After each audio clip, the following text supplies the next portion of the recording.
WIBX. This is Keeler. WIBX 950 and 92.3 FM. Now back to the Keeler Show.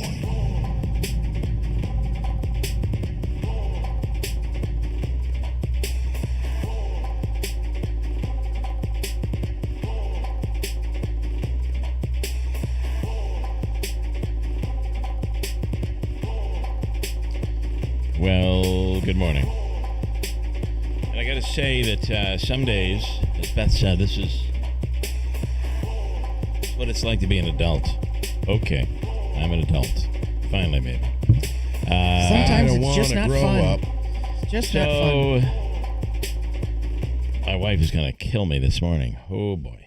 What you do now? Well, it isn't what she thinks I did is I would always forget about the alarm and open the door, usually on the weekends. And I always blame it on the cat, because that cat, if you don't open that door, let that cat out, it begins swiping at you, and I would forget the alarm. But this morning, I don't know if we had an outage last night or something, but everything went offline. Mm-hmm. So I went to go out of the house, and my phone, everything was for the alarm was offline. So I figured, well, then if it's offline, must be the alarm is offline too. Well, logic would dictate, yeah. So I opened the door and sirens everywhere. So now I'm getting a call from the security company. It just was a disaster. And I'm trying to shut it off, and I'm trying to get the app back up. So there's another keypad. It was something. So here we are. Good morning, Bill. But you made Good it. morning, and I made it. I don't want to grow up. I swear to God. I spoke with my son yesterday, who's out in avalanche territory. Oh, jeez. And The team or the event? in some cases both, but not this year. It's been a mild winter in Colorado. But he said they were looking up to 9 to 12 inches between yesterday and today in Denver. So the Mets game, normally if it snows, your baseball game will go on. In fact, they were talking about it the other day on the Mets broadcast that they've seen situations where they've actually shoveled off the field and played the game. But when it's coming down like that, and the interesting part about Denver's climate is it could be snowing on Tuesday, and 20 degrees, and the next day it'll hit 70. Yep. Isn't that the interesting part about our climate? It's been that way, hasn't it? It's kind of been that way. It's odd, but it is. Well, and the city of Denver itself, ironically, is not used to getting a lot of snow. Yeah. I mean, my daughter was out there for 10 or 12 years, and she says they get 2 inches of snow. Schools are closed. Yeah. Businesses, people tell their people to stay home. That short trip up the elevation. Well, and when I was growing up, my brother always told me that he wanted to live someplace where he could go golfing in the morning and skiing in the afternoon. And that's a place. And he's been in Denver for 45 years. Yeah, so there you go. He found the right spot. This morning, Ryan Nobles at NBC will get with the latest there. I don't know what's going on. There seems to be, are we escorting ships now, or are we not escorting ships through the Strait of Hormuz? I think that's... I don't think anybody knows yet. Changed a little bit yesterday. Iran is dying to make a deal. Yep. They're begging for it. That's true.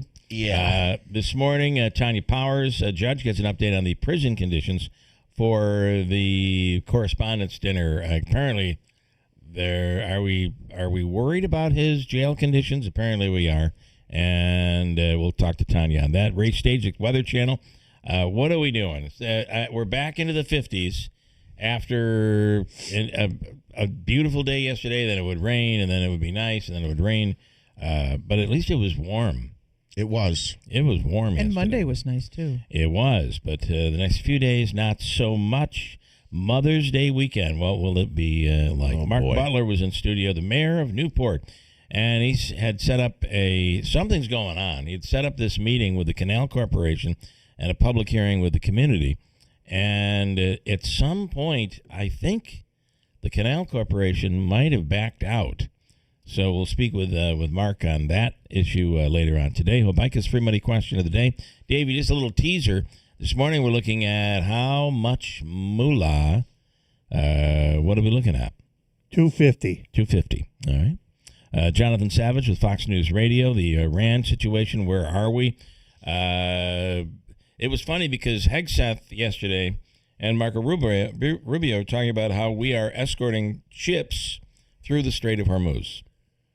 And yesterday we were able to get one ship through because you still have a confidence problem. Jeez. Where these oil companies are like, I'm not sure I want to take that. I understand. I feel like I'm in good hands, but I'm not sure I want to take the risk. And then at some point last night, after they were touting that, the president said, we are no longer escorting ships through the Strait of Hormuz. So I don't know what's happening today. Jonathan Savage is on the ground. We'll be able to get an update from him on all of that. And how much is your home worth? Real estate update from Bill and Robin Monjo later this morning, and a whole bunch more here on a Wednesday morning. Yesterday, of course, was Cinco de Mayo. A lot of people out there. Did you do any Mexican yesterday, or do you not do Mexican at all? I recognize the day, but we don't do anything special. No. But I mean, did you eat any Mexican? No. I had a salad for lunch and pizza for dinner. Probably most did not. However, the Mexican restaurants were quite busy yesterday. Yeah. All of that, and I did have. We were at, of all places, I had a lunch appointment yesterday at Keeler, and they have a quesadilla on the menu, which is really good, and they put filet in it, mm-hmm. and Nice. it was good, and I didn't eat the tortilla part of it, so it was a pretty low carb, right on the diet. Okay, so you're but I did funny not about have this. But I did not have a margarita. It's I like wish I me did. coming in saying, yeah, yesterday I stopped. I got a couple slices. We did some pizza, no dough. But Well, you do this all the time. that's I had the a thing. quesadilla, no. That's a thing also. Really? A pizza no dough? Pizza you no just, dough? You just scrape off the toppings and put it in a bowl. Although they do make dough out of cauliflower now. That too, but that's still pretty carby. Carby, as we Still call pretty it. carby. Yeah, You just I put mean, cheese and pepperoni in a bowl with some sauce, and that's your pizza? that gets rid of the bread. Yeah, bread. But that's on not a pizza. Low carb. I realize it isn't, but it's the next best thing. I What are you guess. going to have when you can't have? They'll say, you know what you do is you take a piece of chicken breast and you pound it way down, nice and thin, and then you grill the chicken breast, and that becomes your crust. Okay. Or you can buy these egg white. They're like tortillas, but they're made of egg whites. And once you've ripped a few, and then you can finally find one that'll stick together, they're really not good. It's just not. It is what it is. So, A for effort. We'll see where it goes. I'm still working on it. How about a 58-year-old woman, Wendy Clement, in Washington State, was arrested after driving down a sidewalk. I could not believe the video on this story. Driving down a sidewalk, chasing a kid on a motorbike. And I'm sure the kid annoyed her or did something wrong. I don't know. Goodness. But at one point, they're saying that the kid was not hurt. Police say she was under the influence of something. Here is a neighbor who recorded the incident, the entire incident, talking about what actually went down as she literally has her car chasing the kid on the mini bike Down a sidewalk. down the sidewalk. Just really crazy. And, of course, my audio won't play this morning. But I know the audio that will. Tanya J. Power is standing by right now from Fox News Radio. Tanya, good morning. Hey, good morning. So what do we know on this? There's a lot of talk yesterday about the White House Correspondents' Dinner shooter, the alleged shooter, and conditions in jail or in prison, wherever he is being held currently. What's the story here? Well, the big headline is that the judge has apparently apologized to Cole Allen, who is the accused in the White House Correspondents' Dinner, shooting, and said that he was apparently placed in severe lockdown. He was put on a temporary suicide watch that required 24-hour day, placement in a padded, lighted cell with no access to phone calls, books, religious material, or recreational time. It was never dark. It was always lit. He said that appeared to be unfairly punitive, and it's not based on any known medical assessment that he needed to be in solitary confinement, basically. That is kind of the in a nutshell, that's what's going on. He said, that his public defender said that the, suicide precautions restrictions were lifted later. One of his attorneys said he was still in a padded cell in a 24 lockdown with constant lighting. But apparently, the judge said, he said, well, this is way more restrictive than there's a medical need for this to be, based on the fact, that he said, yes, you are, obviously the charges are pretty serious against Allen, but he said that the courts and the jail are still supposed to presume his innocence because he particularly has no criminal history. Right. And so that's the reason he said, this seems to be way more punitive than it should be. The judge has actually played a role in hundreds of the cases that came from the January 6th attack on the Capitol. And he said that this guy is being treated more harshly than those defendants were. And he, went on to apologize to Allen, saying it was partly the court's role to ensure that somebody detained while awaiting trial was subjected to fair and dignified conditions. So that's sort of how we got to where we are. Yeah. Let me put it that way. And it is stuff like this that will get people off on a technicality, which is not what we certainly want to do here, right? And we had a situation here where a couple of situations. This has been really traumatic for upstate New York, but the prison guards who have been charged with murder and manslaughter, and after the death of two inmates up here at the upstate New York prisons.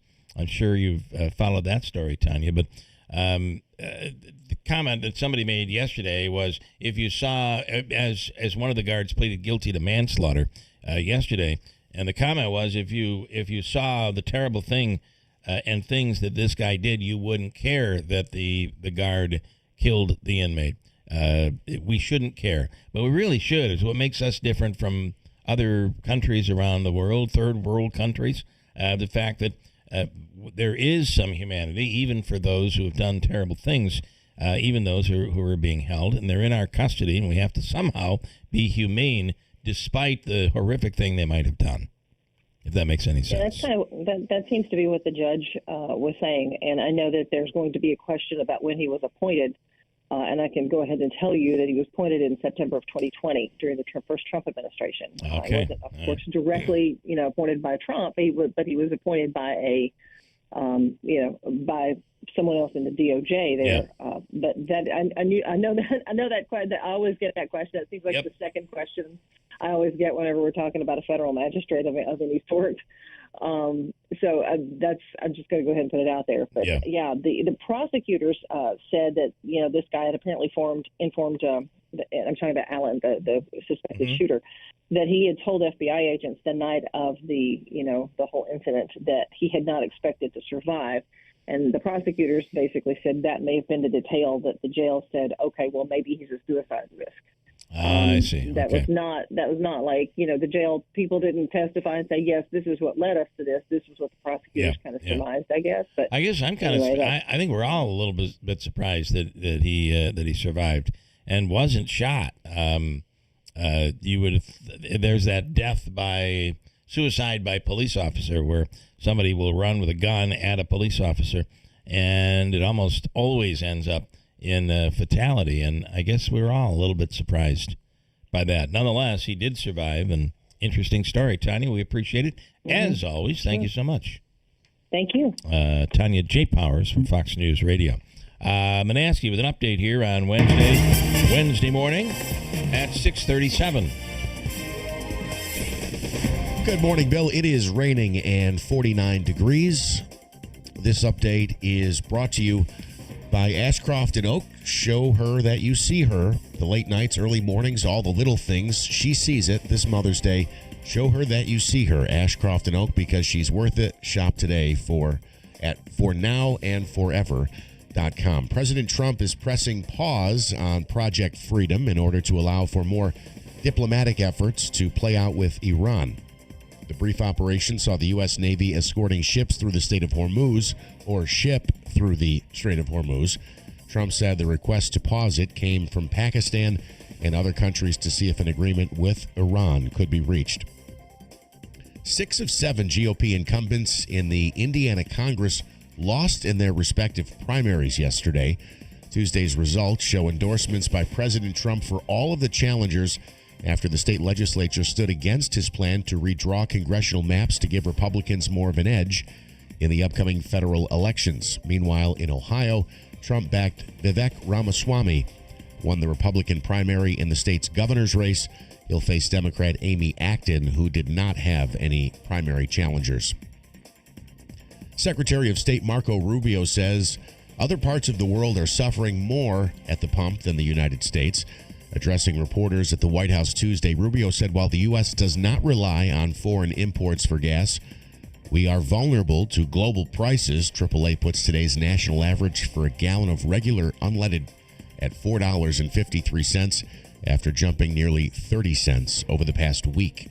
A manhunt underway in northern Tennessee for a retired soldier who authorities say shot his wife.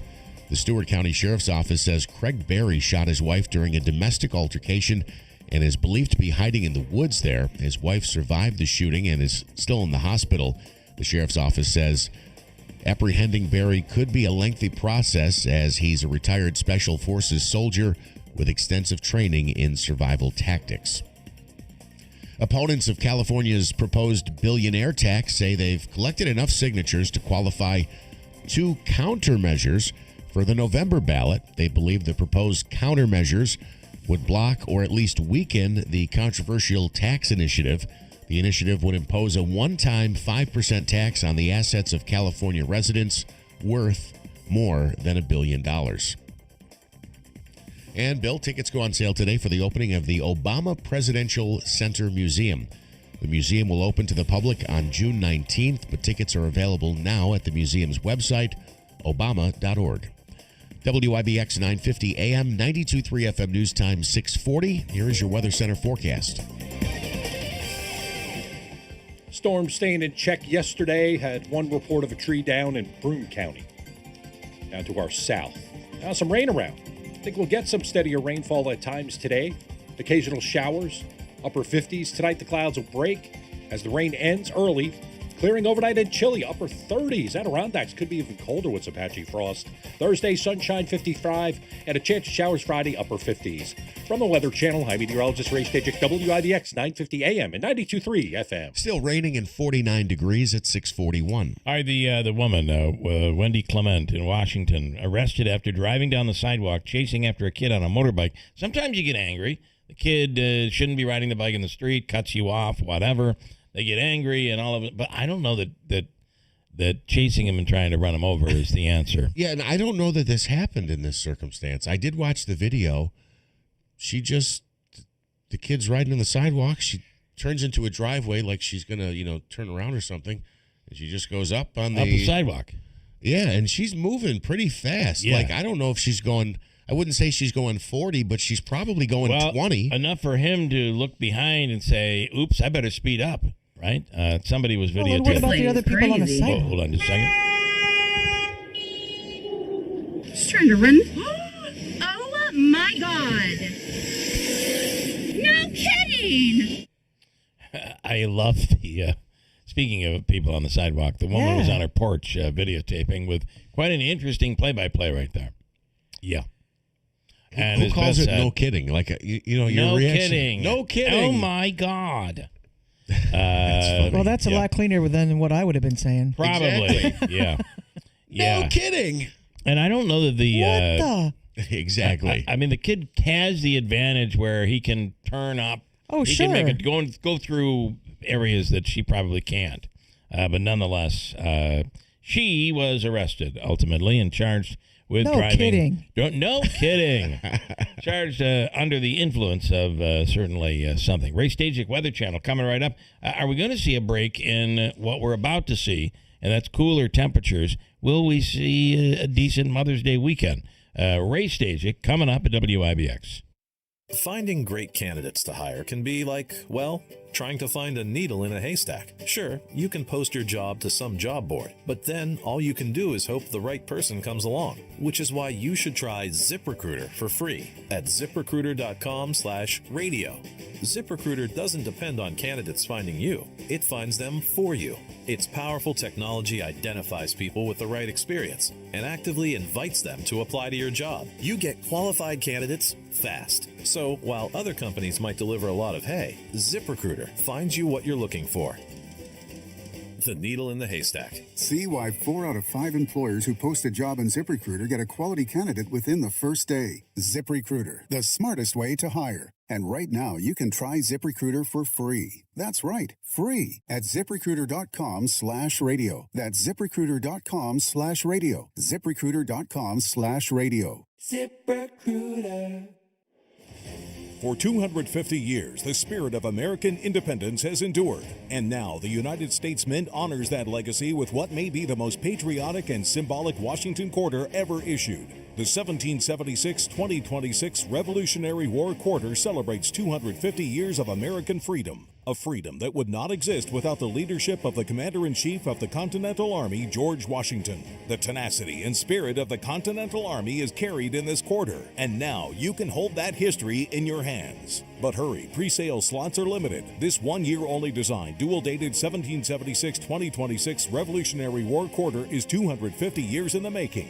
With only a fraction of a percent of coins in this condition, this is a true rarity. Call 800-978-4470 to secure this groundbreaking dual-date Washington Quarter before they sell out. That's 800-978-4470. 800-978-4470. Something old is new in the village of New Hartford. Introducing Handshake Antiques, now open at 66 Genesee Street, next to Giorgio's Village Cafe. Not your grandma's antique shop. Think clean, curated, and cool. From high-end furniture, vintage fashion, vinyl records, to oddities and all things eclectic. And we're always buying, so look in your attic or basement. And if it's old, call Handshake Antiques. Plus, inventory changes weekly, so every visit is a new find. Handshake Antiques, where it never went out of style. WIBX. This is Keeler. WIBX 950 and 92.3 FM. Now back to the Keeler Show. All right, I'm going to ask you, what do you have there? Well, a story that caught my attention this morning from the New York Post. I'll do my best to summarize here, but I will read some of this. There is a Canadian actress. Her name is Claire Brosseau. She's 49 years old. I couldn't name anything she was in, but she does look familiar to me, so I've seen her in Something, yes. Yeah. She's a Canadian actress. She is physically healthy. She says that she has an embarrassment of riches, and she's begging a Canadian court to allow her to die by assisted suicide. She has two, I guess what they're characterizing here as mental illnesses, one being severe bipolar disorder and post-traumatic disorder. Doesn't say post-traumatic stress, it just says post-traumatic. It is like almost like she wants to go, but with some purpose. Yes, she could just kill herself. Well, it says... But in this case, it almost seems that she's tried. She has. She's tried, but apparently was unsuccessful. Wait till you hear this. She says, it's unbearable every morning I wake up. I don't think I'm going to make it through the day. That's terrible. She said she was forced to seek assisted suicide because she failed multiple past attempts, including an attempted overdose on drugs, slashing her wrists, and even eating peanuts, which she is severely allergic to. The actress said that she has an embarrassment of riches, including friends and a devoted family, along with a dog, a Maltipoo, but she can't endure the unrelenting suffering anymore. Let's see. Her parents and sister say they were horrified when she first told them that she plans to try to die, despite the fact that she's physically healthy. In Canada, it's called MAID. It's short for Medical Aid in Dying. She's looking for an exemption because, again, she does not have Right. what's So considered to if be somebody a has a health A condition. terminal condition. terminal yeah. condition in Canada, they must be able to do assisted suicide. Well, okay. She said she wants to reluctantly die in a hospital so that she can donate her organs, but in her final moments, she wants to be alone, not be around friends and family, because she says it would be traumatic to watch her go. She says it's been enough already, too much already, and now it's enough. This is a really, really sad story. There's also, we should mention this as well, since we're talking about this, there's a crisis hotline number here. Let's see, 1-888 NYC Well is the one, I guess, for New York City. There's the 24/7 National Suicide Prevention Hotline, 988, or go to suicidepreventionlifeline.org. It's such a sad story. It is. Can you imagine what the family is going through the court case alone? So pretty wild. Sad. Ray Stajic is with. I don't know how to make a transition here, but I'm sorry. Yeah. There is no way to. Hey, look at that. Yeah. Look at over there. Try to take your mind off it. And now we'll go to Ray. Squirrel. Squirrel. That's a squirrel. Look at the squirrel. I was almost going to try to be like, they say it is a thing when it's cloudy and we don't see sunshine. But even that wouldn't work for a transition here, I'm afraid. And we have actually seen some sunshine. Right. But that seems to be in the rearview mirror for a few days. Yes? Yeah, it is. And as I look here at some of the longer range guidance, I don't see stretches of sunny weather coming anytime soon. A lot of rain right now. Not going to see the sun today. Some of the heavier showers just north up near Lowville, Copenhagen, and Carthage as you get into northern Lewis County and Jefferson County. Rain pretty good near Old Forge, Boonville, and in and around Utica right now, seeing some light showers. Getting heavier here pretty shortly, if not already, back toward the west on the thruway westbound. It is high-speed wipers, low-speed travel with the steady rain this morning. It is. I mean, yesterday was kind of interesting because we went through. There were a couple of storms that came through, and then it went right back to almost humid, somewhat humid and warmer, but sunny weather. And then some sunshine came back. Yeah, but it looked like it was all over, and then I looked out and it was sunny again. Yeah, we get into the month of May, we start getting more of a spring type feel to the air mass with the humidity coming up, obviously, and the storm chances.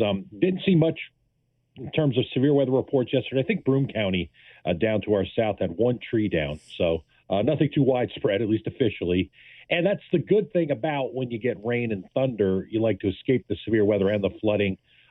We may see ponding of the water on the roadways with some of the rain coming today, but we don't expect any flooding, nor do we expect any severe weather, too. So, kind of got that cooler feel, and maybe without the sunshine like yesterday, Bill, and we're not going to feel maybe quite as humid. And I don't think we'll get any sun today to help make it feel like that. But tomorrow we will, and then we'll get back to the unsettled weather for Friday, and especially, unfortunately, into the weekend, which does include Mother's Day. It does seem like although not freezing cold, not Denver cold right now, right? But it does seem a bit rainy. So, which I guess is not all that atypical for May. Here's a question about the Weather Channel app. So, you have the opportunity where you can subscribe and pay a small fee, and you get longer range, better radar, and all of that stuff. So I'm looking at a forecast that goes through the entire month, and I kind of get the feel, and maybe you shouldn't be the one to tell us this, but I kind of get the feel that once you get 7 days out, or maybe a little more than that, maybe 10 days out, after that it reverts back to averages, or is it someone trying to predict the weather, 25 days out? I got to be careful here. I knew this might not be a good question for you. I apologize.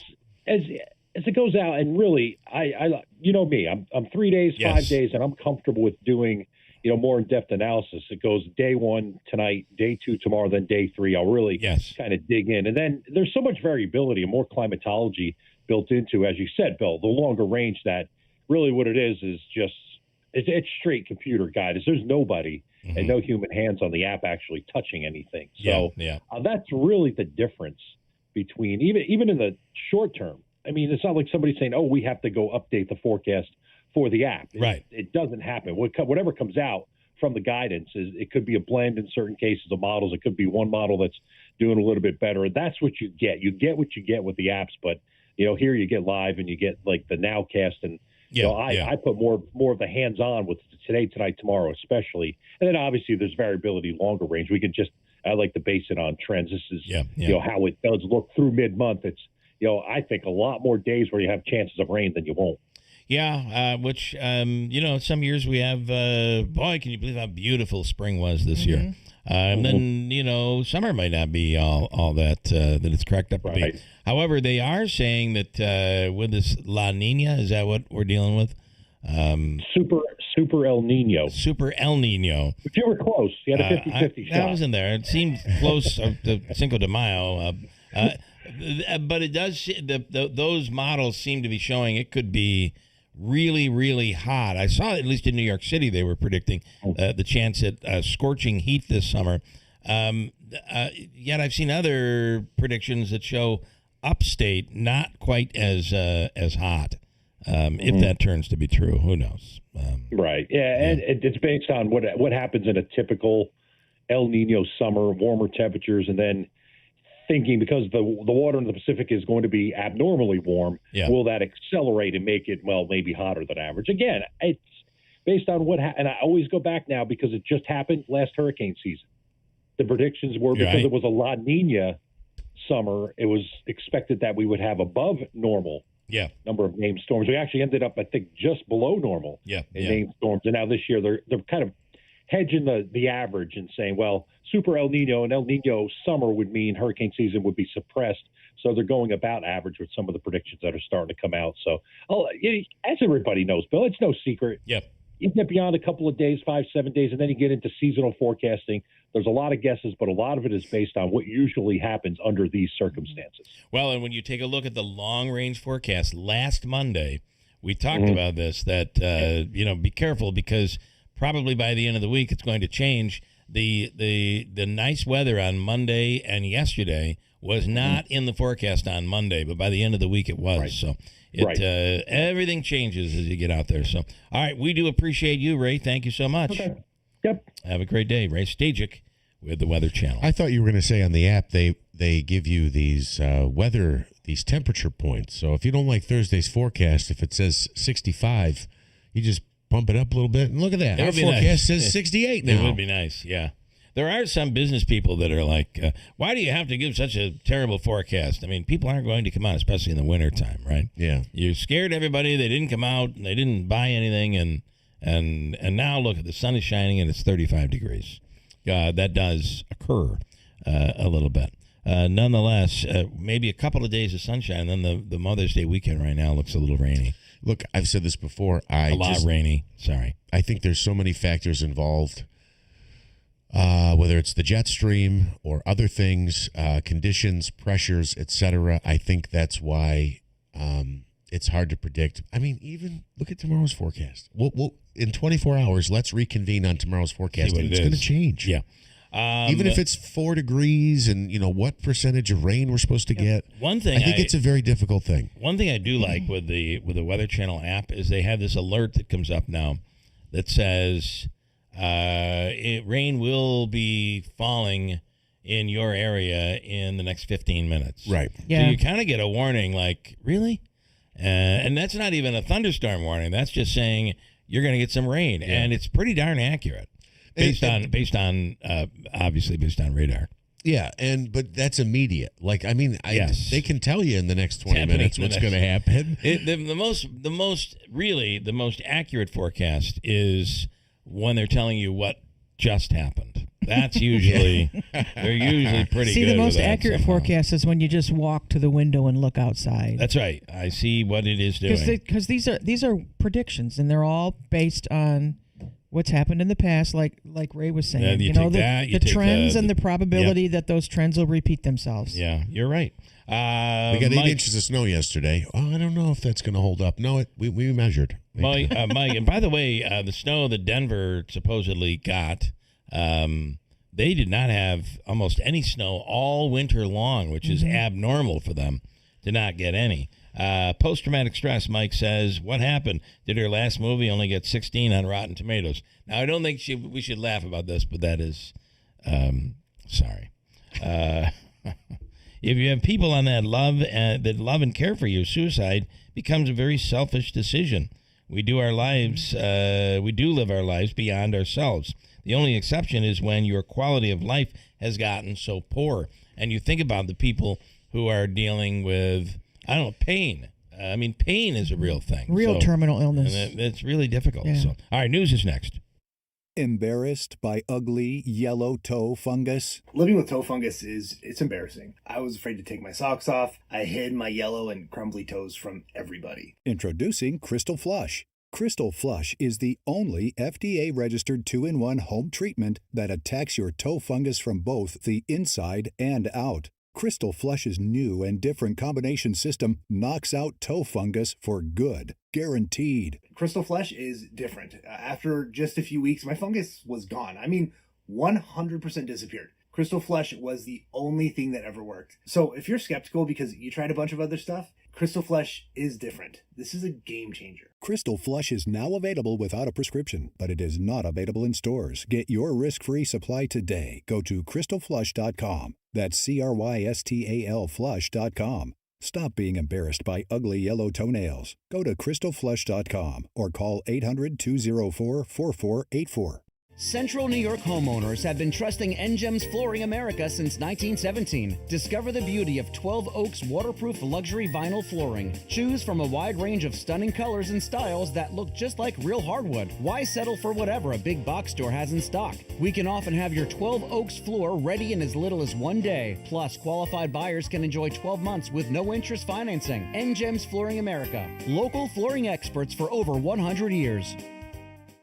Start your savings at Tallman's Tire and Auto Repair. Now through May 31st, get up to $180 back on a Bridgestone prepaid MasterCard. Get $80 back when you buy a set of 4 eligible Bridgestone tires. Get an additional $100 when you make an eligible tire purchase with your CFNA credit card. Don't wait. These offers end May 31st. Visit Tallman's Tire and Auto Repair in Utica, Yorkville, Rome, and Herkimer, or online at tallmanstire.com. WIBX Utica Road, W295 From the WB Payne Insurance Studio, your news talk leader since 1925. WIBX 950 and 92.3 FM. Now the latest from Fox News.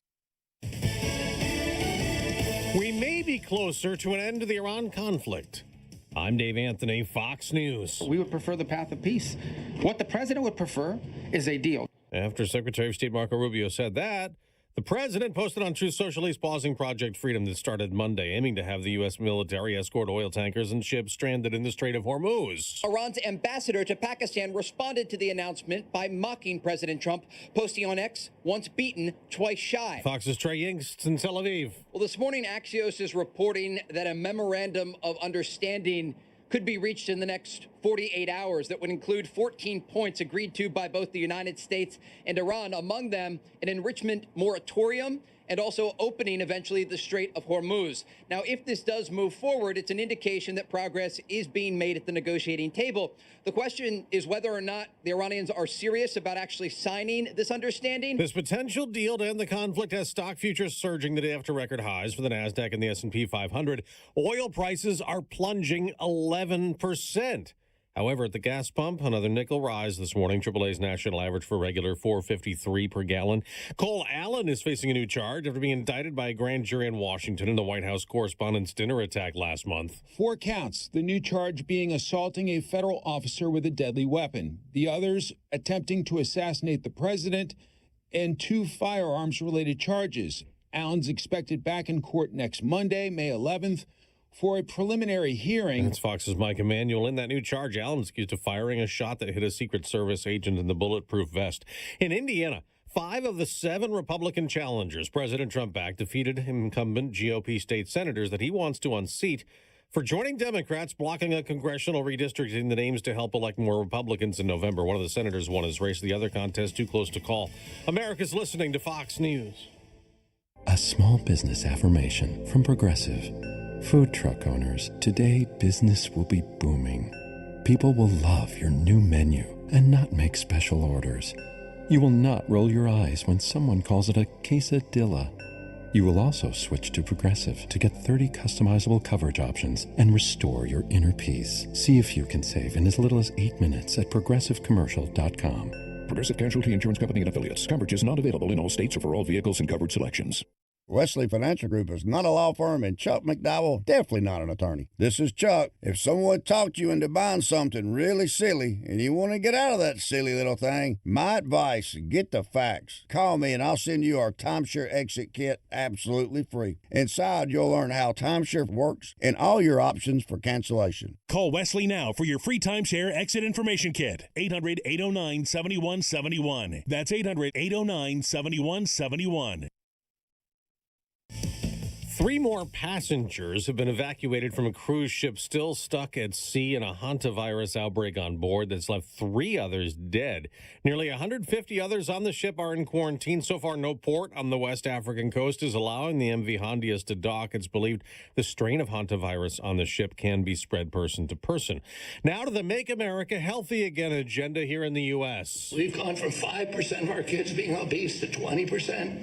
70% of adults are obese or overweight. So Health and Human Services Secretary Robert F. Kennedy Jr. is a big fan of bringing back a fitness program for kids. Surrounded by cabinet secretaries and pro athletes, President Trump signed a proclamation restoring the Presidential Fitness Test Award for students. My administration's working very hard to defend America's cherished athletic traditions and pass our values of excellence and competitiveness to the next generation. The Obama administration phased out the annual test in favor of a youth fitness program promoting health. For much of its history, the test included a 1-mile run, sit-ups, push-ups, and a shuttle run. At the White House, Jared Halpern, Fox News. In the NBA playoffs, the defending champions win again. The Thunder won Game 1 against the Lakers, 108-90. Oklahoma City outscored Los Angeles by at least 3 points in every quarter. Oklahoma City, which is 5-0 in these playoffs, has won its last 3 games without All-Star guard Jalen Williams because of a hamstring injury. The Lakers again played without Luka Doncic because of a strained hamstring. 41-year-old LeBron James led Los Angeles with 27 points. The Detroit Pistons had lost 12 straight playoff games against the Cleveland Cavaliers. Last night, the Pistons ended the streak. Detroit won its 4th straight game in these playoffs with a 111-101 victory at home to take the series opener against Cleveland. And Fox's Jared Max. On the ice, Colorado beat Minnesota 5-2, giving the Avalanche a 2-0 series lead over the Wild in the NHL playoffs.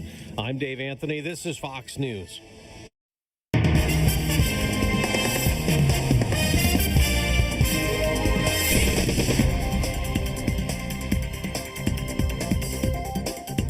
It's raining and 48 degrees. Good morning. I'm Jeff Manaski. WIBX 950 AM, 92.3 FM news time is 7:05. This news update is brought to you by CSEA. Behind every traffic cone is a worker doing a job with family waiting at home. Slow down, put the phone down, and move over safely.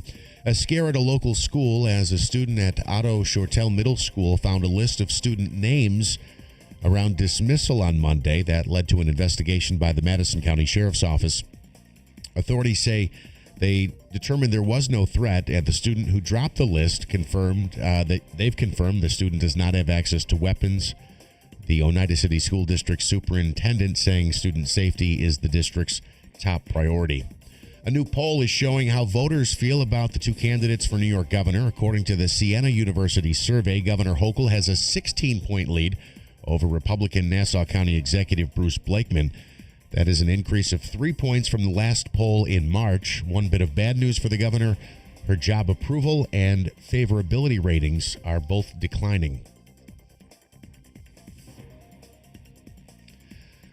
Onondaga County is considering a bill that would make local businesses there disclose whether or not they have facial recognition technology in their stores.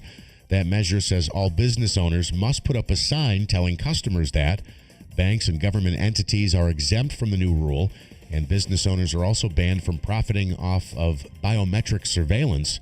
The bill now heads to the Onondaga County Executive Ryan McMahon, who will decide whether or not to sign or veto that measure. A multi-time Grammy Award-winning nominated artist returning to Central New York this summer to appear at the New York State Fair. Flo Rida will take the Chevy Court stage On Sunday, August 30th, the popular rapper last appeared at the fair back in 2024 when he drew a crowd of about 42,000 people. And a volunteer firefighter from Rensselaer is facing legal trouble. It's accused that Robert Fink stole $62,000 from engine company number 4 while he was serving as treasurer there. Police say Fink took the money over a period of 3 years. He's charged with grand larceny. He was released after arraignment and is due back in court next week. Right now it's raining and 48 degrees. WIBX 950 AM, 92.3 FM news time is 7:08. Storm staying in check yesterday. Had one report of a tree down in Broome County, down to our south. Now some rain around. I think we'll get some steadier rainfall at times today. Occasional showers, upper 50s. Tonight the clouds will break as the rain ends early. Clearing overnight and chilly, upper 30s. Adirondacks could be even colder with some patchy frost. Thursday, sunshine 55, and a chance of showers Friday, upper 50s. From the Weather Channel, I'm meteorologist Ray Stajic, WIBX 950 AM and 92.3 FM. Raining and 48 at 7:08. All right, in sports, NFL star Stefon Diggs found not guilty of assault in Massachusetts. Diggs was accused of choking his personal chef during an argument in late 2025. He faced charges of felony strangulation and misdemeanor assault and battery. Diggs' former chef alleged that he assaulted her when they were in a dispute over money, with Adams claiming she couldn't breathe during the altercation. That's Jamelia Adams. Diggs is currently a free agent after playing in Super Bowl 60 with the Patriots. The NFL will hopefully trash the idea of introducing new referees, replacement refs.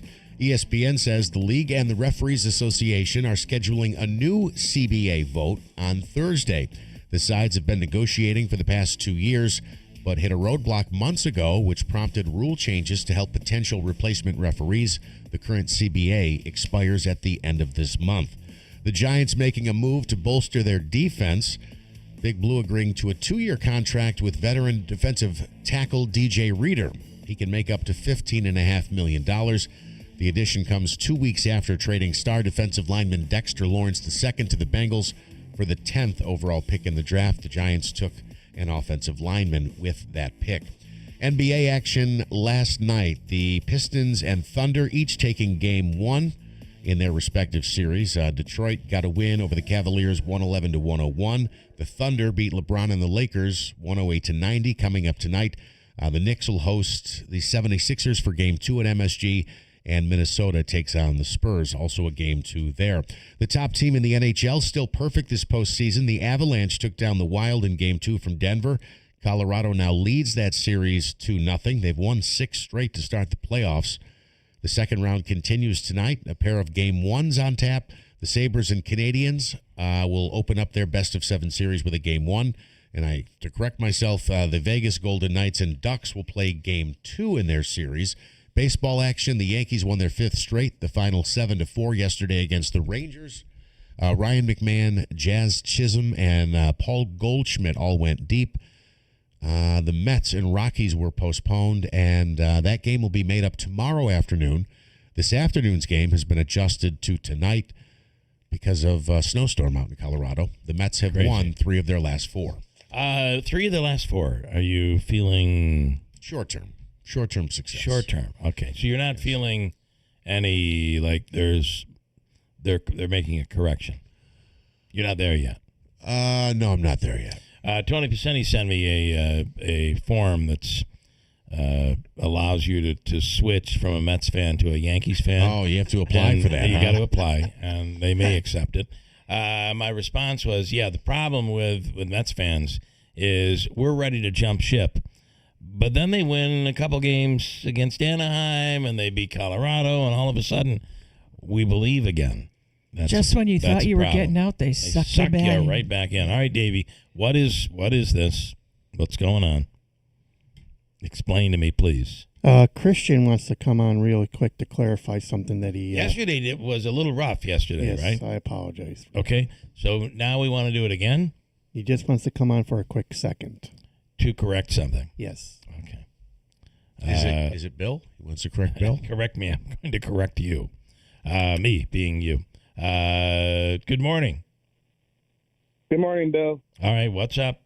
Let's make it peaceful today, please. I'm sorry? Let's make it nice and gentle and peaceful. Yeah. Yeah.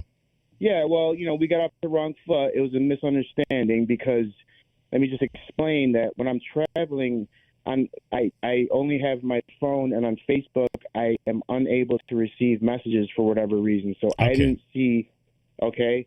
So, Fair enough. I was under the impression Davey did invite me there, to clarify. And so I thought Davey, that everything so was glad cool. you're saying that as we're eyeing him down. All right, I understand. Misunderstanding, off to a bad foot, and all is good. Let's just get an update when you have an update.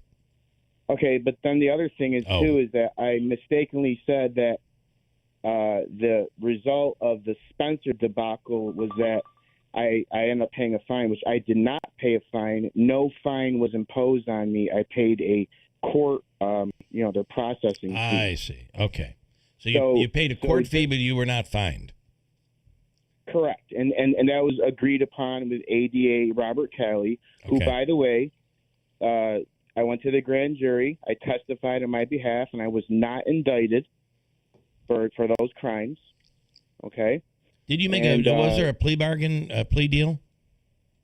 No, there's no plea deal. What ended up happening was ADA Kelly and I agreed that a disorderly conduct was an acceptable resolution without a fine. And the reason being is because I had played him a recording, because I recorded everything with Spencer, who's a scammer.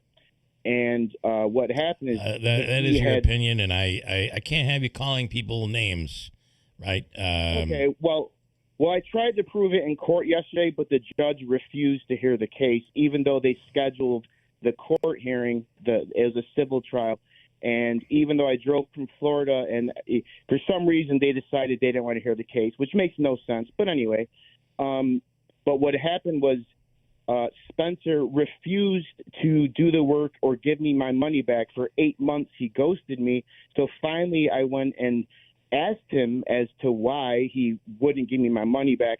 And I had a recording, and the tone of my voice is so the resolution was that I said that I had spoken to him in a way that annoyed him, and that is how we settled the case. Okay, like a so disorderly. That's the end result. All right. So from all that, here we are. That's what. Now, WKTV doesn't want to tell anyone that, apparently, because you had no idea. So the case has been resolved. Fair enough, and I'm glad you explained that, and I appreciate it, and I do think that it is. We in media probably do not do a very good job of. We do a great job of reporting an alleged crime, and then if it is thrown out or what have you, it usually doesn't end up getting covered unless it's a high-profile case. So, fair enough. I'm glad you got a chance to get that in there. It was high-profile. I understand. Yes. Yeah, but what it is really is that D.A. Carpenter came in like a lion and went out like a lamb, and no one wants to admit that. All right. Well, we're gonna. He didn't even try the case. Wait, hold on. He had his underling, ADA Kelly, do it, who was respectful to me, and I was respectful to him, and I like ADA Kelly. So, I'm not just, against everyone. If you treat me right, I treat you right. And Carpenter did not treat me right, and I don't think he's a very nice man. Fair enough. Can we leave it at that? And then we'll get an update on your appellate appeal in that case when it's resolved. I look forward to hearing back from you on that. All right. Thank you, Bill. I appreciate it. Okay, Yep. Christian, thank you. All right, bye-bye. That was very peaceful and just opinion, his opinion, not necessarily the opinion and views of towns, all that Town Square Media, me, Jeff. Beth agrees, however. She's all in on it. Please, Beth. Please. Sorry. Davey. Madonna me, the Italians would say. 7:16, stand by. It's WIBX. Coming up, we'll speak with Jeremy Rosenthal and the Rosenthal Report. We'll get to that coming up. Hold tight. Brought to you by Tallman's Tire and Auto Repair, located in Utica. Yorkville, Rome, and Herkimer, and online at tallmanstire.com. Hurt in a car? Call William Tire. 315-444-4444. Memorial Day sale is on at Mattress Express. Get up to a $1,000 prepaid gas card on select new King and Queen mattress sets. Take up to 5 years to pay with no money down for qualified buyers. A $500 gas card on massage chairs. Go to mattressexpressny.com. This is a special alert to all Americans who own a vehicle with less than 200,000 miles with an auto warranty about to expire or with no warranty coverage at all. Due to a decline in the economy, CarShield is announcing a low-cost month-to-month vehicle protection plan that is now available to the public to save any driver out-of-pocket expenses on future auto repairs. Call now to find out how you can pay almost nothing for covered auto repairs. Yes, you heard that correctly. Pay almost nothing for covered auto repairs. An open phone line has been established for all drivers to call for a free quick quote. Call 800-342-0393 now. Drivers who are covered will not have to pay for covered repairs again. This protection plan is at an all-time low. Additionally, drivers who activate this vehicle protection today will also receive free roadside assistance, free towing, and car rental options at no additional cost. Call us for your free quick quote today. 800-342-0393. That's 800-342-0393. What do you have to lose? Call 800-342-0393. Again, 800-342-0393. How was your break? It was great until I stopped for gas. Prices have gone up almost $1 with no end in sight. I might have to start watching how much I drive. That's exactly why I use Upside. I never pay full price for gas with the free Upside app. Upside? Yes, Upside. It's the free app that gives you cash back just for buying the gas you're already buying. So even with the rising gas prices, I'll never have to limit how much I drive. Does that actually add up to anything? Just last year, I made over $200 with the Upside app. Wow, that's serious extra cash. I'm downloading the free Upside app right now. Download the free Upside app to earn cash back on the gas you're already buying. Use promo code READY for an extra 25 cents per gallon bonus on your first tank. You can cash out anytime, right to your bank account, or an e-gift card for Amazon and other brands. Just download the free Upside app and use promo code READY for a 25 cents per gallon bonus on your first fill-up. That's READY. Offers vary by user and location. Go to upside.com for terms and conditions. If you want unlimited talk, text, and data on a crazy fast network, Big Wireless will sell it to you right now for as little as $70 a month. Or you can buy it from Pure Talk for half of that. I'm talking about unlimited talk, text, and unlimited data for just $34.99 a month. Stop paying the big guys twice what you need to. Dial pound 250, say my name. That's pound 250 micro to switch to Pure Talk, where the savings are truly unlimited. If you're looking for smart, balanced talk to wrap up your day, tune in to The Guy Benson Show. Weeknights at 7, we'll break down the biggest stories in politics, culture, and the media with sharp analysis, lively interviews, and a dose of humor. From Capitol Hill to the day's hottest headlines, we bring you the facts and the conversation behind them. If you miss it during the week, catch the weekend edition Sunday afternoon starting at 1. That's The Guy Benson Show, weeknights at 7 and Sundays at 1 on WIBX 950 and 92.3 FM. Keeler in the Morning invites you to connect with us through telephonic communication at 315-736-0186 or use the Call Us button on the WIBX 950 app. For additional contact methodologies, please refer to WIBX950.com. WIBX. This is Keeler. WIBX 950 and 92.3 FM. Now back to the Keeler Show. You're going to love my take on this. Good God. Ladies and gentlemen, here we are. It is Wednesday morning, and we're back to rain and cooler temperatures. And now it is time for the one and only Rosenthal Report. Jeremy Rosenthal standing by on the line right now. Jeremy, good morning, and thanks so much for coming on. Good morning. How are you? Good. This is a real interesting topic we have going here today. This is going to be a doozy. The Minnesota Senate. So each week when we get Jeremy, he takes a legal case and gives us a perspective, a legal perspective. And in this one, it comes out of Minnesota. Senate passes a bipartisan AI nudification ban poised to become first in the nation. Nudification? An AI nudification ban. What does it all mean, and what are your thoughts, Jeremy? Good morning. Yeah, just go ahead and Google it for us. and tell us what you find. Yeah. Not on a work computer, right? Yeah. Beware. Yes. No, this is what libraries are for. Mhm. Get That's your right. anonymous password, and there you go. You're off. Okay. So yeah, a notification, I guess, a service, an app, whatever you want to call it, basically takes your coworkers, your whatever, any human that you want, you plug in their face with a photo, and they show you what this person looks like, naked, and sometimes, and while some people kind of consider this a positive, really at some point it becomes a nuisance, and Minnesota has functionally banned not the practice of it, which has been banned before. It's been, there's a lot of revenge porn laws that say if you make deep fake nudes of somebody else, then you're in trouble. Minnesota, what they did is a little different. They just said, go away. You can't do this. Your software can't do this here. And they've made it to where you can sue the potatoes out of these companies if you're the victim of it. So here's where my opinion will be minority, at least in the room. I feel like this does have a free speech, free expression issue here. I mean, what's to say that you couldn't apply the same thing to an artist who has a vision of a male or female in his or her mind?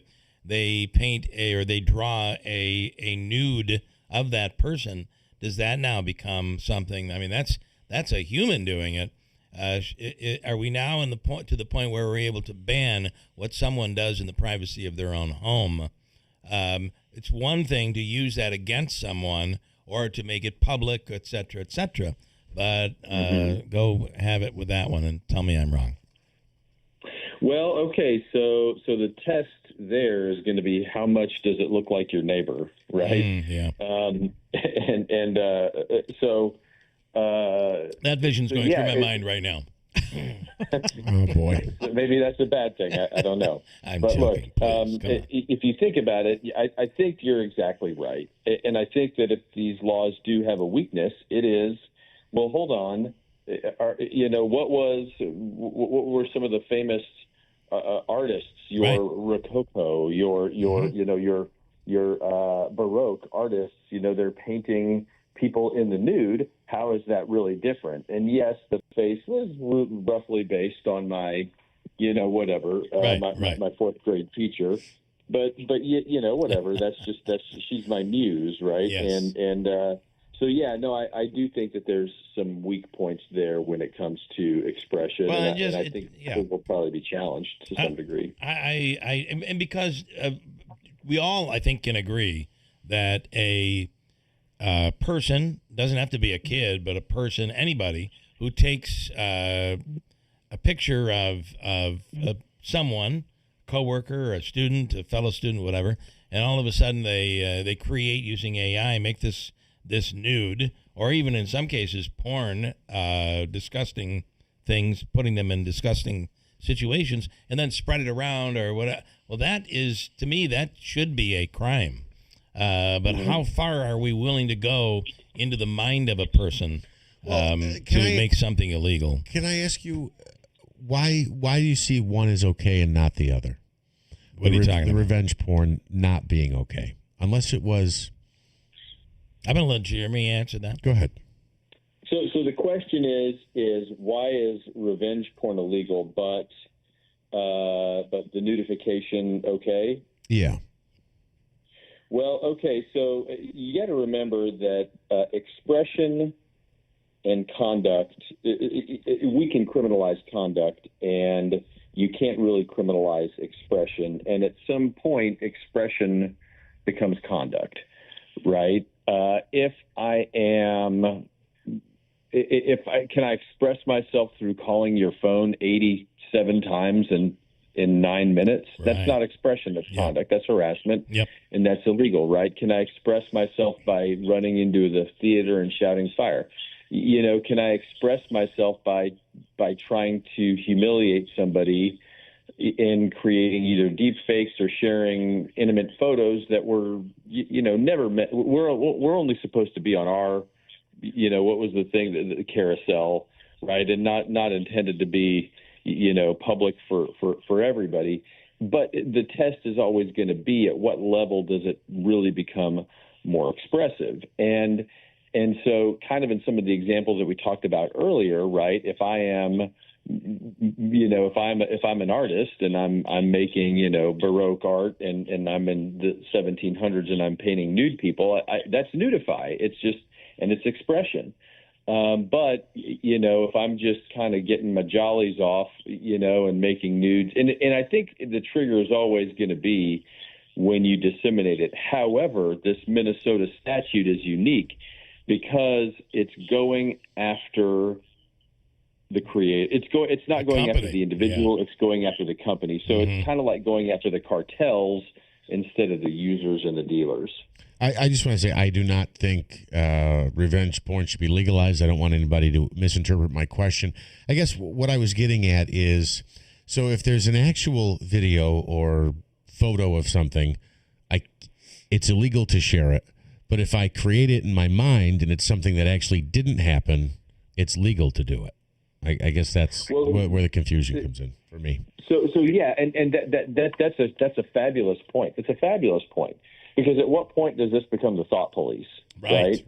And yes, and you have this debate, right? And this gets to be a very, very intense, emotional, philosophical debate, because you start talking about people who are into all sorts of crazy on the internet, on the bottom. And now if it's virtual, now you're just punishing me for what I think, right? Because there's no animals are actually getting tortured. I just, these are all AI images, or any other type of nightmarish image that you can imagine. If it's completely fake, maybe based on reality at some point, at what point are we outlawing thought? And yes, these become this is why we do Weekly Legal. This is why we have the Rosenthal report. This is a very good and complex question, and I am sticking my neck out, saying, well, I'm not sure I agree with this, which makes me look like some sort of a pervert. But to me, I want to make that comparison to the legislature, the House and Senate in Minnesota. Would you like to be the legislator in Minnesota that says, when it passed 65-0, find me one of those men or women who are going to come out and say, well, based on freedom of expression, I'm going to vote against this. Oh, good luck with that. Right. Because no one's really thinking this thing out deeply. It just is automatic. Oh, you're for some kid making a nude of a girl and harassing her in past. You're for that, apparently. And that's where so don't be surprised, I feel, Jeremy, that it passed by a margin of 65-0. Yeah, well, this is what legislatures do, and this is what courts do, right? The legislature is the angry mob, and the courts are Atticus Finch saying, "Slow down, we got to think about this." Yeah, that is part of the, if you will, that's part of the beauty of our, different, our different. Governmental bodies, our different governmental, the fact that we have three branches of government. We got the gas, we got the brake, we got the, flip you off out the window. Yeah, that's right. I do have there's you always, in the legal world, you attorneys like to grab previous cases to use as examples when you I have the perfect example here, the perfect legal example for this case, and it goes back to, there was a man with a cigar and the judge on the bench, and he's saying, you want to be DA, don't you? You're going to be the judge that actually tells all these kids this isn't Santa Claus? Miracle on 34th Street. Right? And there's your legislature, like, yeah, I'm not going to be that guy. Yeah. So right. Well, interesting. Certainly, you would say this will be challenged in some way. I would think so. Now again, yeah, and it could be an overbroad statute, and it probably is. Does that mean the whole statute gets struck, or does that mean that just the one part of it gets struck? Probably, anytime you're regulating expression, speech, you got to. If you're the legislature, you got to get your X-Acto knife out, and you got to be really, really precise. Which means you can't do it in 140 characters or less, and that just as Americans that pisses us off. It does. We're allowed to swipe left in 2 seconds if we don't like the content. So. And I got to say on the AI technology, there's been an improvement. Like even just in ChatGPT, there's been a huge improvement in the last 3 or 4 months on the images that they can create. You see these, like somebody to do a poster and it's an AI poster. You totally can tell based on the style that it's AI. And I think I'm already sick of those visuals. But they took a new step that, man, it's hard to determine whether or not that was drawn by a computer or a human. It's really that good. Can I share? This is going to be about a 30-second story. Yes. Yeah, I love it. Okay. I got sucked in, I don't know, maybe 2 weeks ago, like I never have before. I was convinced that Disney World created a Titanic ride because of an AI little mock-up, okay? And like Jack and Rose are on the grand staircase, and then you go down like it's the Pirates of the Caribbean, and then you're in the boiler room, and then you're outside watching the thing sink. And I'm like, this seems a little morbid, these are like people dying, but look, this was a movie, and and it looked real and authentic. And I'm reading the comments, and people are like, "You guys are crazy. Do you think they would? Of course, this is AI. Do you think they would make a 9/11 ride? I mean, people pull your heads out of your rear end, Right. And so I'm like, yeah, of course this is AI. But man, I'll tell you what. For about, it's not until Snoop Doggy Dogg and Mr. Rogers light up the blunt that the video is fake. Yeah. Right. Wow. That's unbelievable. And listen, this is what is scary about all of this. How are we going to know going forward? Kind of scary. Of all the things they regulate, I cannot believe more is not that there isn't more being done to regulate AI. Yeah. Well, I that think requires a sticker or some type of a notification on there that says this was artificial intelligence created or generated. I thought there was something out there that there has to be some notification. Everybody's trying to look for people with 6 fingers. That's the only way. That's exactly right. Yeah, I can tell it's 6 fingers. All right, interesting stuff, Jeremy. As always, we appreciate it. Thank you. We'll do it again soon. Bye-bye. Jeremy Rosenthal. I have another big one that's kind of a moral argument and that I'll get into coming up, and it is a story that went on internet, of course, that's where everything goes, and I'll play the audio for you. And I can't believe the internet's arguing over this. So a kid and his girlfriend and the boy's mom, they get into the car. The boy goes to the driver's seat. The girlfriend immediately takes the front seat, leaving mom to sit in the back seat. And mom is like, wait a minute. No, you sit in the back. I'm sitting in the front. I'm the adult here. And the internet is up in arms because the woman treated her son's girlfriend improperly. Well, was she rude when she said it? I don't care. I don't care. My rules. Yeah. You're in the back. It's her car? Yeah. Oh, okay. Yeah, give me a break. We'll talk about it coming up here in a second. Another. Let's bring in Mayor of Newport, New York. Who's busy guy lately. I thought he had been promoted to governor of governor. Governor of Newport. The czar of Newport, New York. Here he is, Mark Butler. Good morning. Good morning, Bill. How come everybody laughs after they say the mayor of Newport? I think that's not very serious. No, I think we feel it's very serious. And listen, you had so what happened? I wanted to. Go ahead. I'm sorry. I'm going to be the supreme leader, I think. A supreme leader. I like it. I like that much better. And that would have gone really well yesterday Then they wouldn't dare laugh. Monday on the May the 4th be we'll have to with get you you a day. cape Yeah. for the May the 4th. Okay, so you have a public hearing coming up, and explain what just went down. Well, it's not a hearing. I invited the Canal Corporation to come up and sit down with us, and perhaps the invitation was a little vague. They said they would do that. We had it all arranged. We were going to have a meeting this afternoon at 2 o'clock. I've been had some TV interviews and I've talked with you.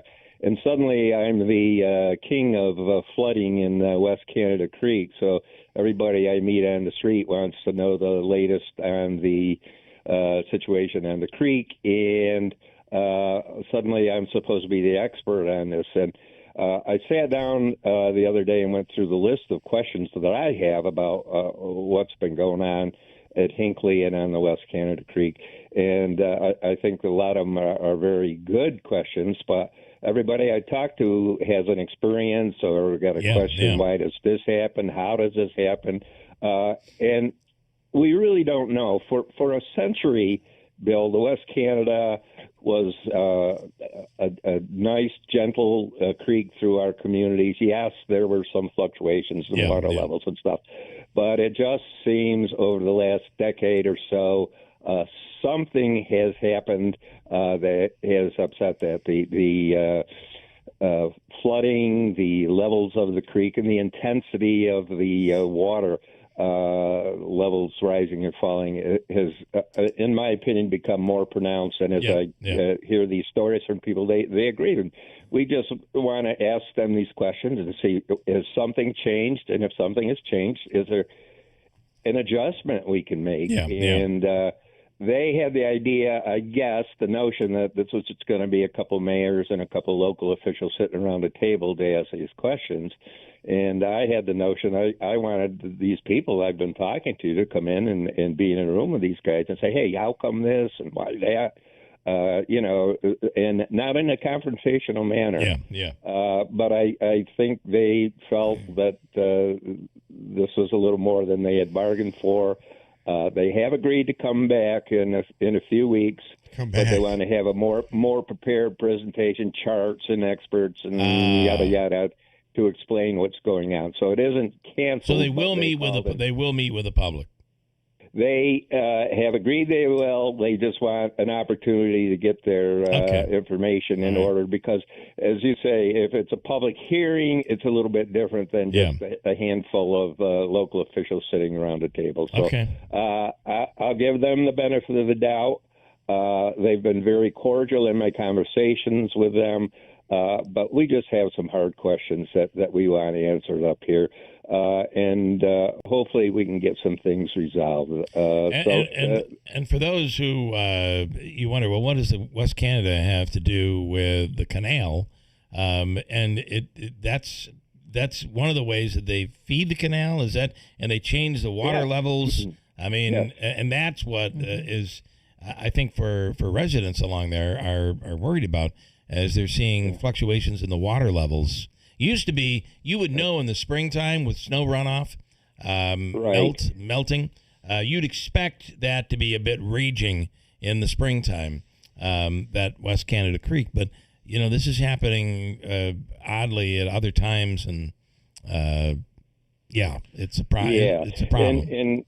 And you're absolutely right. The major reason the reservoir was constructed is the number one reason is a feeder for the canal, and that brings up other questions. Some people are talking about, well, the canal, is it worth all this effort? How much is it costing to maintain it? Is there any commercial traffic, or is it all just for recreational? A lot of wealthy boaters go to the canal rather than go up through the seaway as a shortcut to the Great Lakes or wherever. Right. So the questions go in a lot of directions, but I've lived on the creek my whole life. I'm from Newport, and it seems to me that growing up, there were changes in the water, but we never had the extremes that we're seeing now. Right. Okay. And it could be a weather condition. I've heard all variations of story. They took down the dam for the Gray Reservoir. Is that influencing it? Has Hinckley ever been dredged? Do we know really how much water's in there? And a lot of questions, basic questions. Who actually has their hand on the lever to control how that water flows out of there?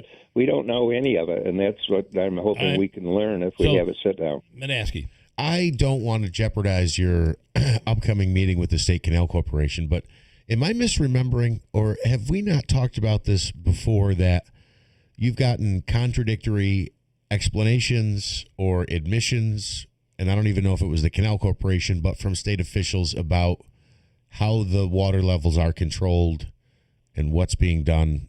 Am I imagining that? Well, it's called a rule curve, and it's actually documented how the water levels, how much is coming in and how much could go out. It's all on a graph.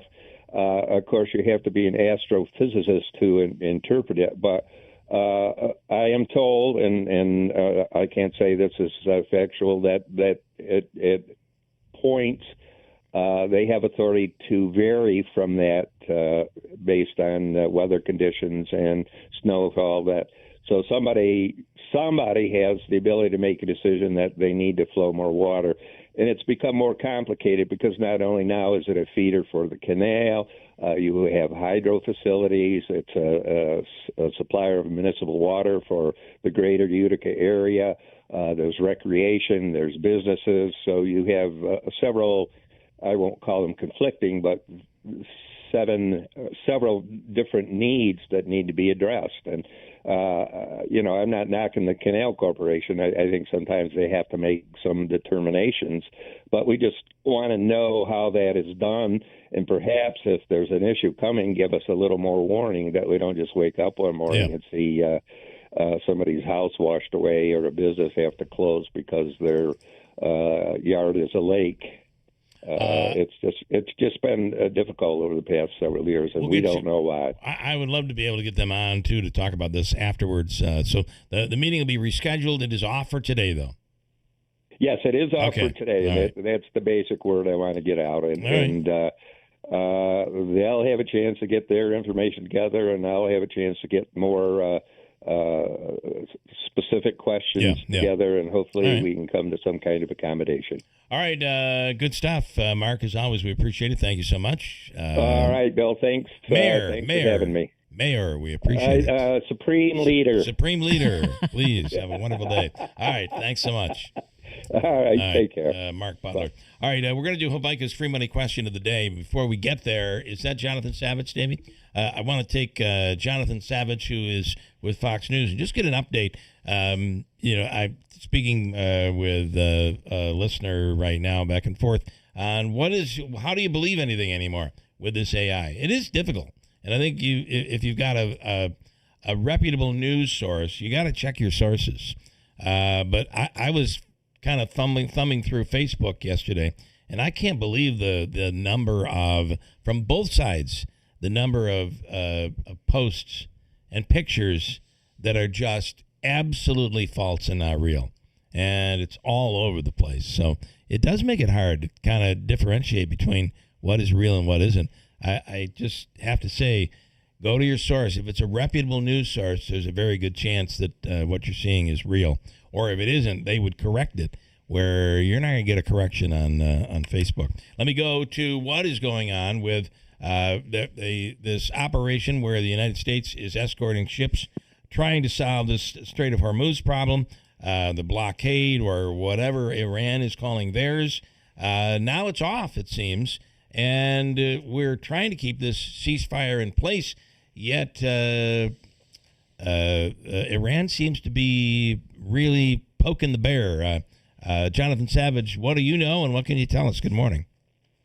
Hi, good morning. There are some contradictory messages happening right now. It's very difficult to keep up to date with the truth just as you're saying there. So let's just run through what we'd heard in just the last 24 hours. Secretary of State Marco Rubio, he formally declared the offensive phase of Operation Epic Fury over. He said Operation Epic Fury is concluded. The offensive stage of the war is over. We achieved the objectives of that operation, and pivoting away from escalation and claiming military success. Then President Trump announced a pause in Project Freedom, that operation to guide ships, some ships, through the Strait of Hormuz and out into the open sea. President Trump says that great progress has been made towards a complete and final agreement with Iran. So framing the pause in Project Freedom as a confidence-building gesture and evidence of diplomatic progress. But the very latest we've just got, in fact, there's two things I can say. Firstly, Iran is suggesting that the Strait of Hormuz is going to reopen. But then President Trump has just taken to Truth Social to say that if Iran doesn't agree to a deal, the bombing starts, and it will be at a much higher level and intensity than it was before. So we're getting messages that things are coming to an end, but messages also that things could start up again. And at the end of the day, if we walk away right now, how are we better off than we were before the war started when it comes to the nuclear program? Yeah, there's no agreement yet on the nuclear program, which is, I think that made it surprising to hear Secretary of State Rubio say that the goals of Operation Epic Fury had been completed. According to Axios, there's a memorandum of understanding on the table, and they think that the two sides are closer to an agreement than they have before. According to this memorandum of understanding, Iran would agree to a moratorium on enriching uranium and a framework for future nuclear negotiations somewhere down the line. Iran would reopen the Strait of Hormuz, and in return, it would have sanctions lifted and billions of dollars of assets unfrozen by the United States. So it could be that we get an end to the hostilities, or at least a formalized pause in the hostilities without a full and comprehensive agreement. Almost seems like the Obama deal that was cut before President Trump went into office. I mean, it could be similar to that. Yeah. The Obama deal took 18 months to come together, and it involved monitoring and inspections by experts from the International Atomic Energy Agency. So these are the kind of details that we would have to hammer out further down the line. All right, interesting stuff. We always appreciate your updates, Jonathan Savage. Thanks so much. Thank you. Quick break, and let's do Habaika's free money and do something a little. Let's give it away. I have a question where we can give it away, Davey. $250. I got a really good question, and I believe someone will win today. I hope anyway. It's Habaika's free money question of the day. It's worth $250, and Davey. Plus an oil change, by the way. We'll get to that coming up. Davey, you're looking for caller number what? 6. Sixth caller. Okay. Are you all right in there, bud? Huh? Okay. I didn't want to wake up this morning. Caller 6 right now, 315-736-0186. It's your chance at $250. Caller 6 at WIBX. For 250 years, the spirit of American independence has endured. And now the United States Mint honors that legacy with what may be the most patriotic and symbolic Washington Quarter ever issued. The 1776-2026 Revolutionary War Quarter celebrates 250 years of American freedom. A freedom that would not exist without the leadership of the Commander-in-Chief of the Continental Army, George Washington. The tenacity and spirit of the Continental Army is carried in this quarter, and now you can hold that history in your hands. But hurry, pre-sale slots are limited. This one-year-only design, dual-dated 1776-2026 Revolutionary War Quarter is 250 years in the making. With only a fraction of a % of coins in this condition, this is a true rarity. Call 800-978-4470 to secure this groundbreaking dual-date Washington Quarter before they sell out. That's 800-978-4470. 800-978-4470. Brought to you by Tallman's Tire and Auto Repair, located in Utica, Yorkville, Rome, and Herkimer, and online at tallmanstire.com. Clearing out your home or commercial building, John's Cleanouts and Property Preservation will handle it for you. We handle residential or any size commercial property, before and after estate sale cleanouts, or any junk removal service. John's Cleanouts and Property Preservation is a 5-star rated and background checked business, providing service you can count on, and we're fully insured in the industry. Call John's Cleanouts and Property Preservation today and take the stress out of your mess. Central New York homeowners have been trusting NGEM's Flooring America since 1917. Discover the beauty of 12 Oaks waterproof luxury vinyl flooring. Choose from a wide range of stunning colors and styles that look just like real hardwood. Why settle for whatever a big box store has in stock? We can often have your 12 Oaks floor ready in as little as 1 day. Plus, qualified buyers can enjoy 12 months with no interest financing. NGEM's Flooring America. Local flooring experts for over 100 years. Brought to you by Tallman's Tire and Auto Repair, located in Utica, Yorkville, Rome, and Herkimer, and online at tallmanstire.com. Storm staying in check yesterday, had one report of a tree down in Broome County, down to our south. Now some rain around. I think we'll get some steadier rainfall at times today. Occasional showers, upper 50s. Tonight the clouds will break as the rain ends early. Clearing overnight and chilly, upper 30s. Adirondacks could be even colder with some patchy frost.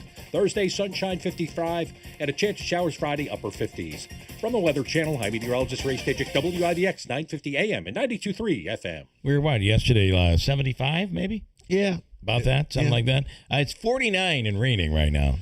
Gotta love it. River Hills Properties continues to talk about service. It is the investment they make in upstate New York and beyond, and it's about service. The service is provided.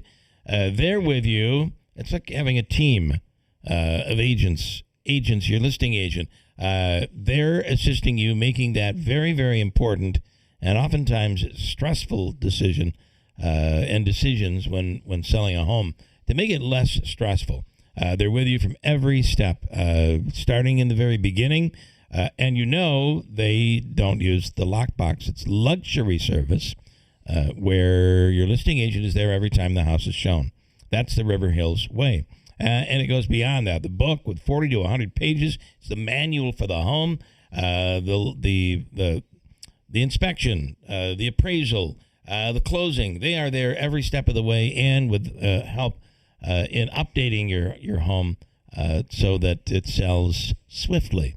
Something that happened to me and my wife. Offices in Barneveld and Little Falls, in Newport and Rome, and the amazing Gulf Coast of Florida, Sarasota, Naples, and Marco Island. Thinking about maybe getting away from the winters and becoming a Florida snowbird. There's a host of agents ready to help you in Florida that are River Hills agents with the same dedication to service. Nobody sells homes like River Hills Properties. 315-896-1009. Celebrating 100 years. This is Keeler. WIBX 950 and 92.3 FM. Now back to the Keeler Show. We'll get to some of the comments coming up in a second because there's some doozies on YouTube. Right now, Chris is in Bridgewater, ready to take a shot at Hobica's free money question this morning. Joseph and Andrew Hobica, for your legal needs, 315-724-1600 is the number. And Chris, good morning. Good morning. Good morning, Bill. You know how it works. You'll have 7 seconds to answer, and this is worth $250. All right. Are you ready? I'm ready. Here we go with your question. 7 seconds to answer. Which, I got on this retro thing. I walked into a store and they had all these old candies, like old-fashioned stuff that you could buy 25 years ago, but you can't find now. Yep. Apparently, you can still find this stuff. Oh, yeah. But it's not easy to find. So you eat pizza without dough, but you're willing to eat 25-year-old candy. I didn't eat it. I just thought it was cool. Oh, okay. Which you said you bought it. I assumed you ate it. I did because I was taking pictures of them. You know what we have to do around here. Not you, but we. Yeah. Yeah. Here's your question. 7 seconds to answer it. Which chewing gum, introduced in 1893, is the oldest flavor still being produced by Wrigley? Ready, go. Blackjack. Is it Blackjack? Oh, good guy. And believe it or not, it's Juicy Fruit. Oh, really? Juicy Fruit. Oh. I didn't even know it was made by Wrigley. I didn't know that either. I bought the juicy fruit, and there's going to be one day that I'm going to have one of those rough days. I'm going to screw this diet. I'm eating this juicy fruit gum. Blackjack was a good answer, though. It was a really good answer. 18 now. It is gum that is still in production by Wrigley. There are some older ones, and maybe Blackjack might be one of those, but nonetheless. We will give you, however, this is worth $100. Jackson Auto Outlet and Taylor's Trailers, offering automobiles, ATVs, and trailers all in one place. And it's an oil change. Multi-point inspection, passenger vehicle, and light-duty trucks only. Up to 7 quarts. You call to make your appointment. It's a $99 value, and it's yours. I'm going to give you to Davey and let you work that out, Chris. Thanks so much. Awesome. Thank you, Bill. Appreciate it. You have a great day. Davey, he's yours. And if you'd like to make an appointment at Jackson Auto Outlet and Taylor's Trailers, 315-335-3888 is the phone number. Listen, this Trump and Iran thing, I don't mean to compare both sides to a husband and wife, but this whole thing with the strait and the ceasefire reminds me of like a husband and wife where he says, I want to go out to dinner tonight. And she says, no, let me stay in and cook. And he says, okay, fine. If you're going to cook, we'll stay in. And she goes, no, why don't we go out to dinner tonight? And he goes, all right, well, let's go out. And then she says, well, why don't we just stay in? It's back and forth with the ceasefire and the strait. It always seems to end with someone banging their head against the wall. Trump says it's open. Iran says, no, it isn't. And then Iran opens it up and Trump says it's not open. It's just this back and forth. They just keep saying the opposite. And I will say this. It caught me off guard this morning. It's like almost surreal. There are reports that Iran on Twitter, I think, some official source said, what was the line? Once beaten, twice shy. They're taking American song lyrics and taunting the president, which sounds like something he would do. They're putting out cartoons. They're putting out music videos, all Americanized. And they're using social media to taunt the president. I mean, is this where we are today? Yes, just nana boo boo. Yeah, I mean that's really what's going on. Some of the so father of all jokes. It's better than bombs on YouTube is just stirring it up. Father of all jokes is kind of seems to be a Trump hater. Yes. Versus all the other ones who are on there who kind of really seem to support Trump. And the only thing I can tell you, father of all jokes, is just stay away from our Ann. Don't go ripping on Ann. We don't like that. Father of all jokes also taking a page out of Trump's book, calling Trump supporters low IQ, which is a favorite of Trump. Listen, you want to make your home look amazing and feel good right now about where the money's going? The Made in America sale is going on right now at New York Sash, and you can save 25% on their products, which are all made in the USA. Windows, beautiful, easy-to-clean windows. Their bathrooms, and the list goes on. It's New York Sash, installed, American-made, and right now, 25% off. Don't wait. Get your free estimate today during the Made in America sale. Call New York Sash at 315-624-7344 or visit their showroom at Riscany Boulevard in Whitesboro or online at newyorksash.com. The Made in America sale at New York Sash, 25% off right now. WIBX Utica Road, W295 Utica. From the WB Tate Insurance Studio, your news talk leader since 1925. WIBX 950 and 92.3 FM. Now the latest from Fox News. Stock futures are surging. Oil prices are plunging. I'm Dave Anthony, Fox News, reacting to a potential end to the Iran conflict, bringing oil down 10%. President Trump just posted on Truth Social minutes ago, if Iran doesn't agree to a deal being considered, the bombing restarts with much higher intensity than before. And here's what's on the table. One page, 14 points. That is what is being hashed out between the U.S. and Iran, according to a report just out in Axios. Fox's Peter Doocy at the White House. Something could come together in the next 48 hours, according to this report. that also says this is the closest the two sides have been to resolving their differences since the shooting started in February. And it follows President Trump yesterday deciding to stop a military campaign in the Strait of Hormuz. That was Project Freedom that had just started Monday, a plan for the U.S. military to escort hundreds of oil tankers and ships that have been stranded in the strait. And Iran fired at some American ships and commercial vessels. There's another Trump Truth Social post just out this morning touting the White House ballroom the president's building as magnificent and coming in ahead of schedule and under budget, he wrote. Reacting to reports of cost overruns, Republicans in the Senate are proposing spending $1 billion for ballroom security. Victories for President Trump in Indiana's primaries, though he wasn't on the ballot there. The president's supporters say this should put GOP members who don't support the president's redistricting plan on notice. So for context, last year, several Republicans in Indiana State Senate joined Democrats to reject a new congressional map. It would have created 2 more right-leaning House seats. The president, upset by the results, then backed candidates looking to unseat 7 state senators who defied him. This morning, so far, only one incumbent has survived. Another race has yet to be called. Fox's Madeline Rivera in Ohio's primaries. Former Senator Sherrod Brown won the Democratic race, trying to unseat Republican Senator John Huston. Vivek Ramaswamy won the GOP primary for governor. He'll face Democrat Amy Acton. America's listening to Fox News. A small business affirmation from Progressive. Food truck owners, today business will be booming. People will love your new menu and not make special orders. You will not roll your eyes when someone calls it a quesadilla. You will also switch to Progressive to get 30 customizable coverage options and restore your inner peace. See if you can save in as little as 8 minutes at progressivecommercial.com. Progressive Casualty Insurance Company and Affiliates. Coverage is not available in all states or for all vehicles and covered selections. Wesley Financial Group is not a law firm, and Chuck McDowell definitely not an attorney. This is Chuck. If someone talked you into buying something really silly and you want to get out of that silly little thing, my advice, get the facts. Call me and I'll send you our timeshare exit kit absolutely free. Inside, you'll learn how timeshare works and all your options for cancellation. Call Wesley now for your free timeshare exit information kit. 800-809-7171. That's 800-809-7171.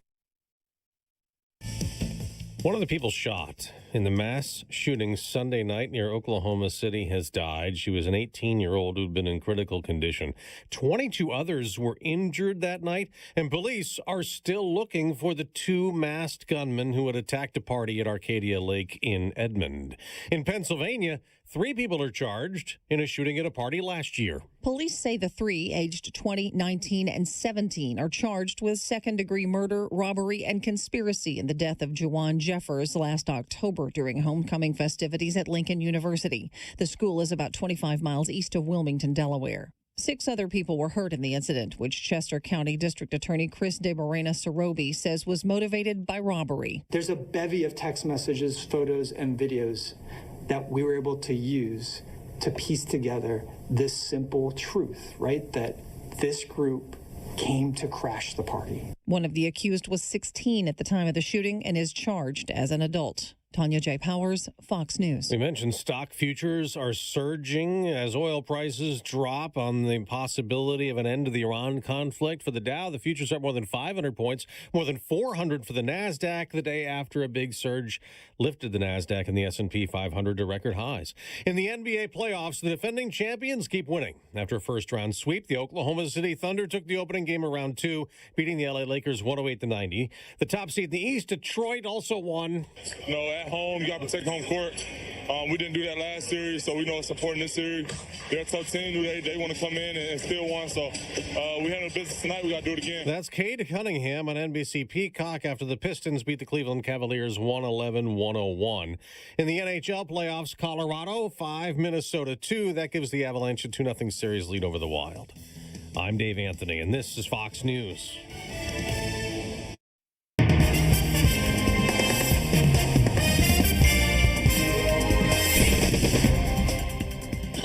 Excuse me, some light rain and 48 degrees. Good morning, I'm Jeff Manaski.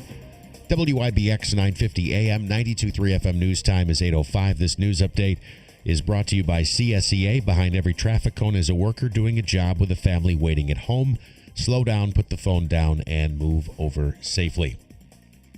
A scare at a local school as a student at Otto Shortell Middle School in Oneida found a list of student names on a piece of paper, led to an investigation by the sheriff's office in Madison County. Authorities say their investigation found there was no threat, and officials interviewed the student who dropped the list, confirming the student does not have access to weapons and is not a threat. The Oneida City School District superintendent said student safety is the district's top concern. A new poll shows how Governor Kathy Hochul is doing against her gubernatorial opponent. According to the Siena University survey, Governor Hochul has a 16-point lead over challenger Republican Nassau County Executive Bruce Blakeman. It's an increase of 3 points from a poll taken in March. One bit of bad news for the governor, though: both her job approval ratings and her favorability ratings are declining.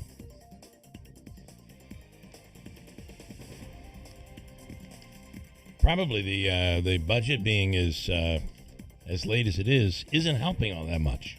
Although I did hear about he'll be on tomorrow to explain more about it. Steve Greenberg. One of the hang-ups being that the governor wanted to send out, what are they being called? Energy utility rebate checks, because we've seen a spike in prices. I don't know what I'd do with the $200 they send. What is that app where you save on gas? It's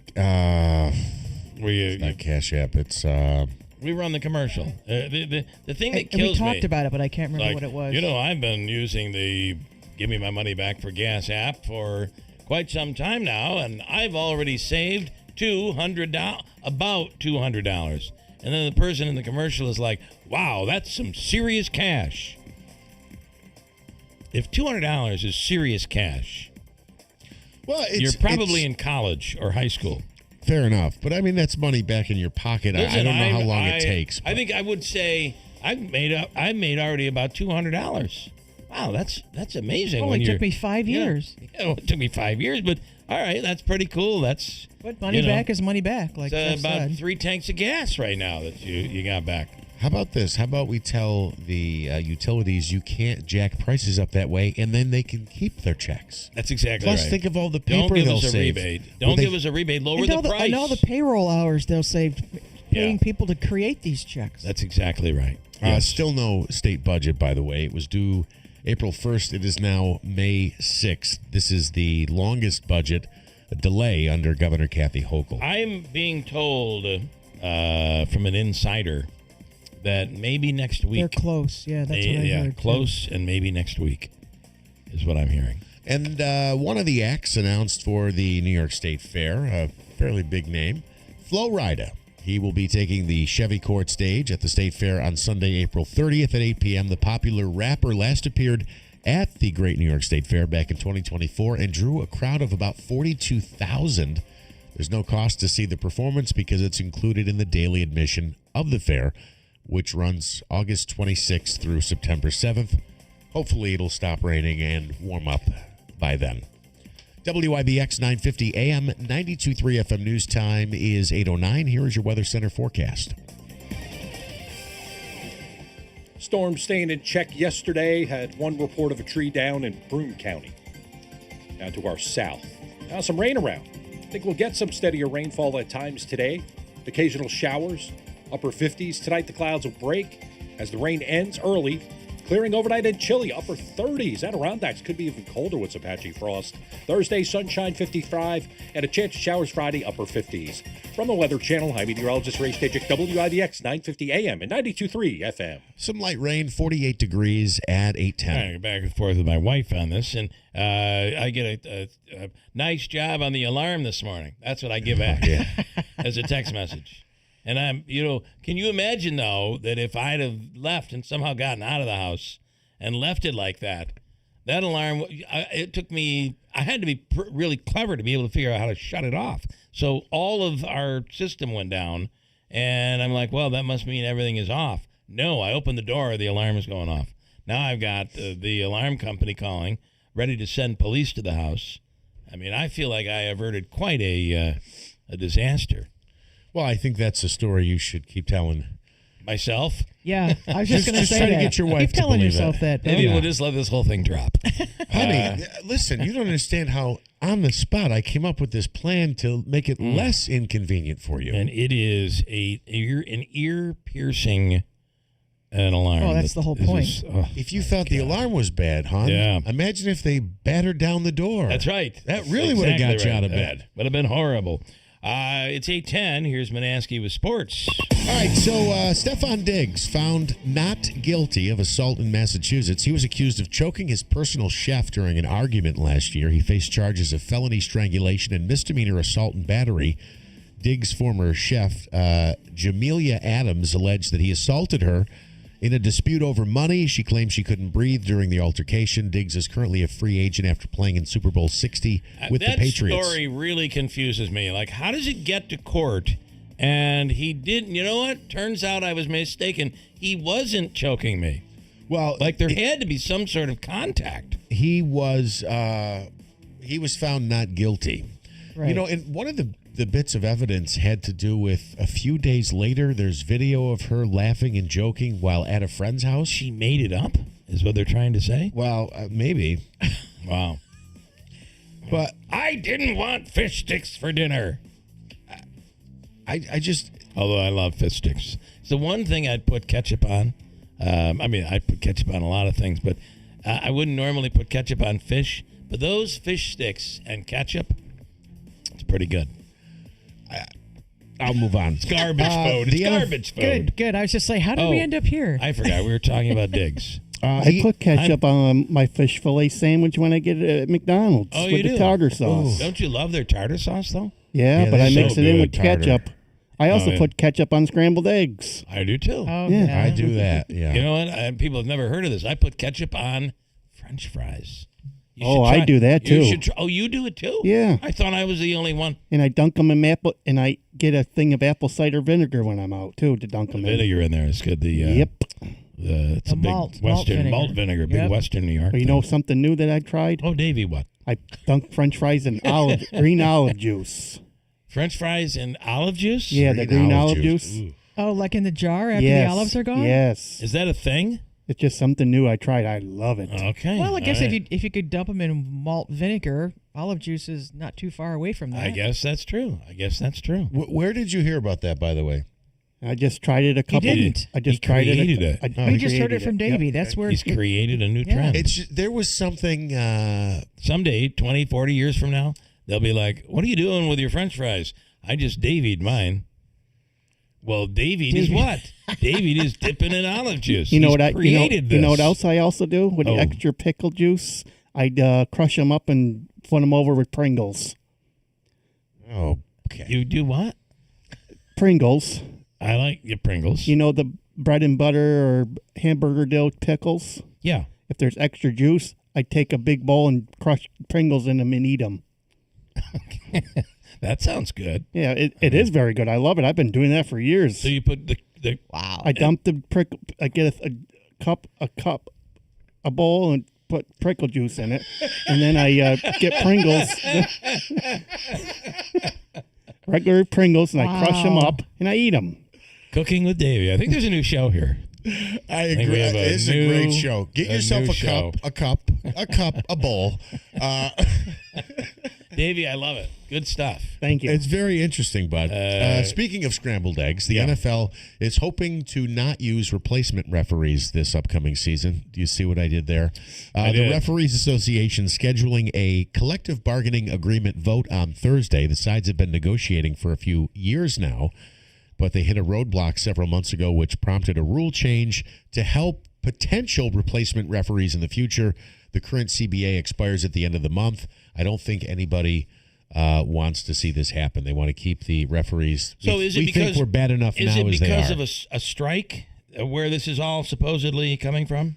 No, it has to do with just disagreements in the collective bargaining agreement. Okay. All right. I think. Well, then they can't come to an agreement, so they're going to put in. The deal was going to end, and so you have the effect of a strike, I guess. So you do scabs. They'd be scabs that you'd be bringing in. Yes. Can you imagine? We're complaining about calls in the NFL now. Right. Can you imagine what this would be like? The Giants get some help on defense. The Giants agreeing to a 2-year deal with veteran defensive tackle DJ Reader. The Knicks will host the Sixers for Game 2 tonight at MSG. Knicks have looked really good the last couple games.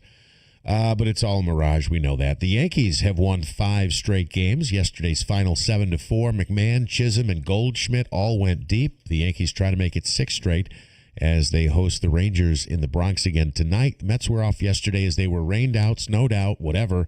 And it'll be made up tomorrow afternoon.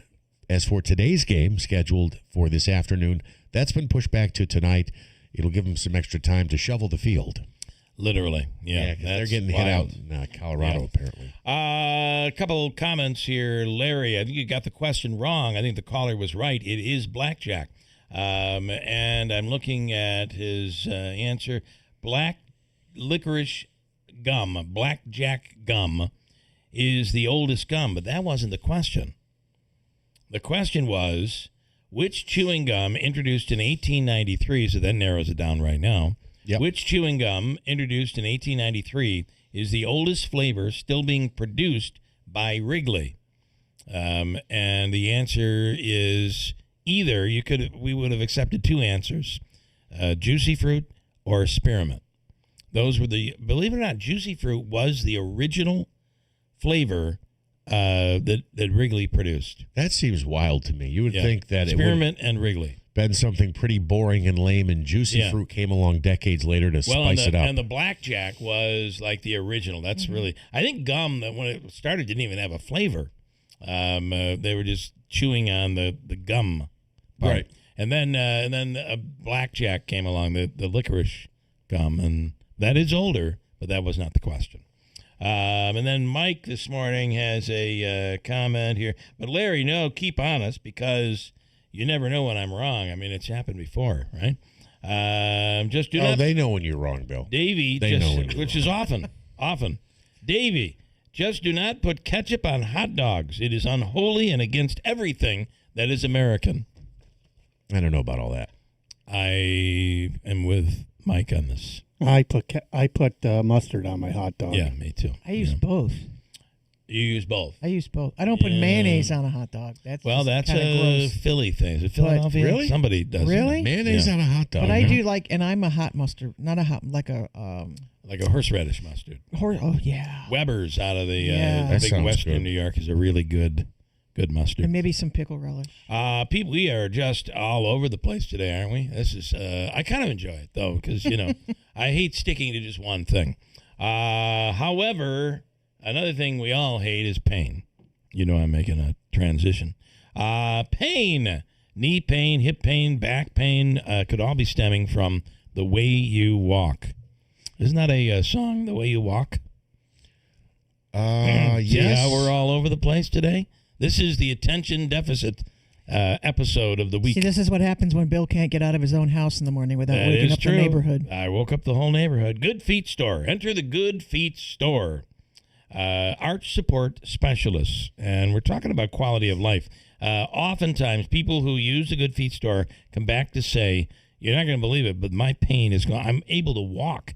And we've had 3 or 4 people in studio that have used it and swear by it. It's the Good Feet Store. You go ahead and you walk right in. No appointment is needed. Free fitting and test walk. And there you go. It'll show you where you may be getting your pain because of the way you're walking. The Good Feet Store, 4630 Commercial Drive in New Hartford. I thought you were adding to something. Let me break. Well, is it Milky, Just the Way You Are? Is that the song you were referring to? Because I put in lyrics. I don't know. The Way You Walk. And the way you talk. Maybe it's talk, not walk. Got a break. Hold tight. Pringles and, let's not get it going. Yeah. It's a quick break at WIBX. Start your savings at Tallman's Tire and Auto Repair. Now through May 31st, get up to $170 back on a Firestone prepaid MasterCard. Get up to $70 when you buy a set of 4 eligible Firestone tires. Get an additional $100 when you make an eligible tire purchase with your CFNA credit card. Don't wait. These offers end May 31st. Visit Tallman's Tire and Auto Repair in Utica, Yorkville, Rome, and Herkimer, or online at tallmanstire.com. You wouldn't drive a car without suspension, so why mow without it? Ferris Commercial Mowers set the bar as the first and only manufacturer to integrate suspension into their mowers, allowing you to go faster, cut better, and not get beat up. Whether you're a professional cutter or a homeowner that wants to mow like a pro, Ferris is there with the commercial-grade mowers to keep you going strong. Visit the Caledonia family today at Clinton Tractor to set up a test drive and feel the Ferris difference. We are the leader in service, Clinton Tractor. Something old is new in the village of New Hartford. Introducing Handshake Antiques, now open at 66 Genesee Street, next to Giorgio's Village Cafe. Not your grandma's antique shop. Think clean, curated, and cool. From high-end furniture, vintage fashion, vinyl records, to oddities and all things eclectic. And we're always buying, so look in your attic or basement. And if it's old, call Handshake Antiques. Plus, inventory changes weekly, so every visit is a new find. Handshake Antiques, where it never went out of style. This is a special alert to all Americans who own a vehicle with less than 200,000 miles with an auto warranty about to expire or with no warranty coverage at all. Due to a decline in the economy, CarShield is announcing a low-cost month-to-month vehicle protection plan that is now available to the public to save any driver out-of-pocket expenses on future auto repairs. Call now to find out how you can pay almost nothing for covered auto repairs. Yes, you heard that correctly. Pay almost nothing for covered auto repairs. An open phone line has been established for all drivers to call for a free quick quote. Call 800-342-0393 now. Drivers who are covered will not have to pay for covered repairs again. This protection plan is at an all-time low. Additionally, drivers who activate this vehicle protection today will also receive free roadside assistance, free towing, and car rental options at no additional cost. Call us for your free quick quote today. 800-342-0393. That's 800-342-0393. What do you have to lose? Call 800-342-0393. Again, 800-342-0393. How was your break? It was great until I stopped for gas. Prices have gone up almost $1 with no end in sight. I might have to start watching how much I drive. That's exactly why I use Upside. I never pay full price for gas with the free Upside app. Upside? Yes, Upside. It's the free app that gives you cash back just for buying the gas you're already buying. So even with the rising gas prices, I'll never have to limit how much I drive. Does that actually add up to anything? Just last year, I made over $200 with the Upside app. Wow, that's serious extra cash. I'm downloading the free Upside app right now. Download the free Upside app to earn cash back on the gas you're already buying. Use promo code READY for an extra 25 cents per gallon bonus on your first tank. You can cash out anytime, right to your bank account, or an e-gift card for Amazon and other brands. Just download the free Upside app and use promo code READY for a 25 cents per gallon bonus on your first fill-up. That's READY. Offers vary by user and location. Go to upside.com for terms and conditions. Hurt in a car? Call William Attar. 315-444-4444. At Excellus Blue Cross Blue Shield, we are dedicated to helping you understand your benefits and how to use them. It's one of the reasons why, for the third straight year, we have been named #1 in customer satisfaction among Medicare Advantage plans in New York and #1 for ease of doing business by J.D. Power. We were named most trusted, too. We remain committed to giving you high-quality coverage and the best possible Medicare experience. Learn more at Medicare.excellusbcbs.com. For J.D. Power 2025 award information, visit jdpower.com/awards. Hello, I'm Oneida County Executive Anthony Picenti. This year marks the 250th birthday of the United States, and we've assembled a special commission to help organize events across our community. In the months ahead, we'll highlight why this is such a historic time for our region. From the signing of the Declaration of Independence to the turning point of the Revolutionary War, the Battle of Oriskany. You'll learn about the people, events, and local impact that shaped our nation. Our goal is simple, to help you love the history where you live, right here in Oneida County. Hi, Billy Mays here with the brand new Keeler Kill Switch. When that morning show starts yapping about something you can't stand, don't reach for the dial. Just press this big red button and BAM! This is Keeler. WIBX 950 and 92.3 FM. Now back to the Keeler Show. I have a FedEx question for Manaski here in a second. Okay. Before we get there, Michigan State Kathy. You realize that we're now calling you Michigan State Kathy. That's how Davey labels you. Oh, that's all right. Yeah. That's actually a nice name to have. Yeah, you're such a fan that you've now taken this label on. So what's going on this morning, Kathy? Well, I have to tell you, I don't know all details yet, but I called my insurance agent, and I looked into Okay, so if I can sewer set and this the up, water. you have a sewer. Your neighbor has a sewer problem, or you have a sewer problem? Neighbor has Neighbor. a sewer problem. I mean, I don't know the details. I don't need to know, but when it runs into possibly to a lot of money, I was thinking, gee, maybe, we should have the coverage. So I called my agent. You're getting the coverage. I get it. And they're going to get back to me on all the details, but they recommended that it was a good idea to have underground utility coverage. Yes.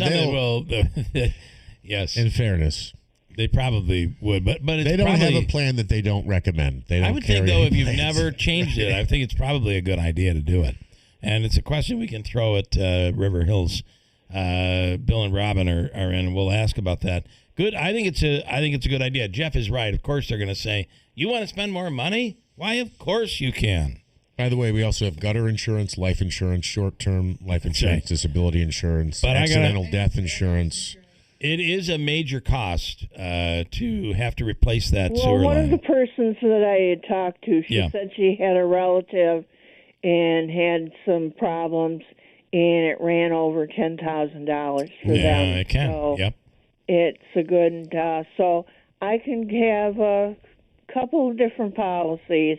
One covers the water and the sewer pipes, and then I can have a policy having to do with pipes break if you have sewer backup or whatever. So okay. I'm going to wait till they call back, and she said it was very reasonable coverage cost. So I think when I know more, I'm going to. Well, you should let us know. Yeah, jump on it and let us know what it cost you.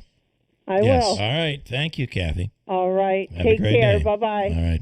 One of the other things that we can talk about with River Hills coming up is houses. The value of homes have gone up. So maybe you launched your homeowner's insurance when you moved to the house 10 years ago. There's a very good chance that your replacement coverage, like if there was a fire or disaster of some sort, would not rebuild your life. You're probably way off, and we'll talk to Bill and Robin about that. Another thing, just quickly, I asked you yesterday, I was waiting for a very important package yesterday, and I was just moments from the house when I saw the FedEx guy come to my house, showed up on the camera, and I'm trying to stop him as he's walking away because I had to sign for the package. And I asked you, can you chase down your FedEx guy or your UPS guy and stop them in the middle of the street to get your package? Unless something has changed, it was something I had done before. You just missed somebody. It sounds like that was the case with you.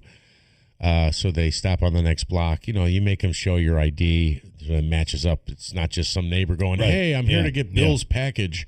That type of an idea. But did that happen? It did happen, and I could not find him. So it didn't happen. I missed the package. You missed the package, and you were never able to track down the FedEx person. Yeah. And it kind of blows, but it is what it is.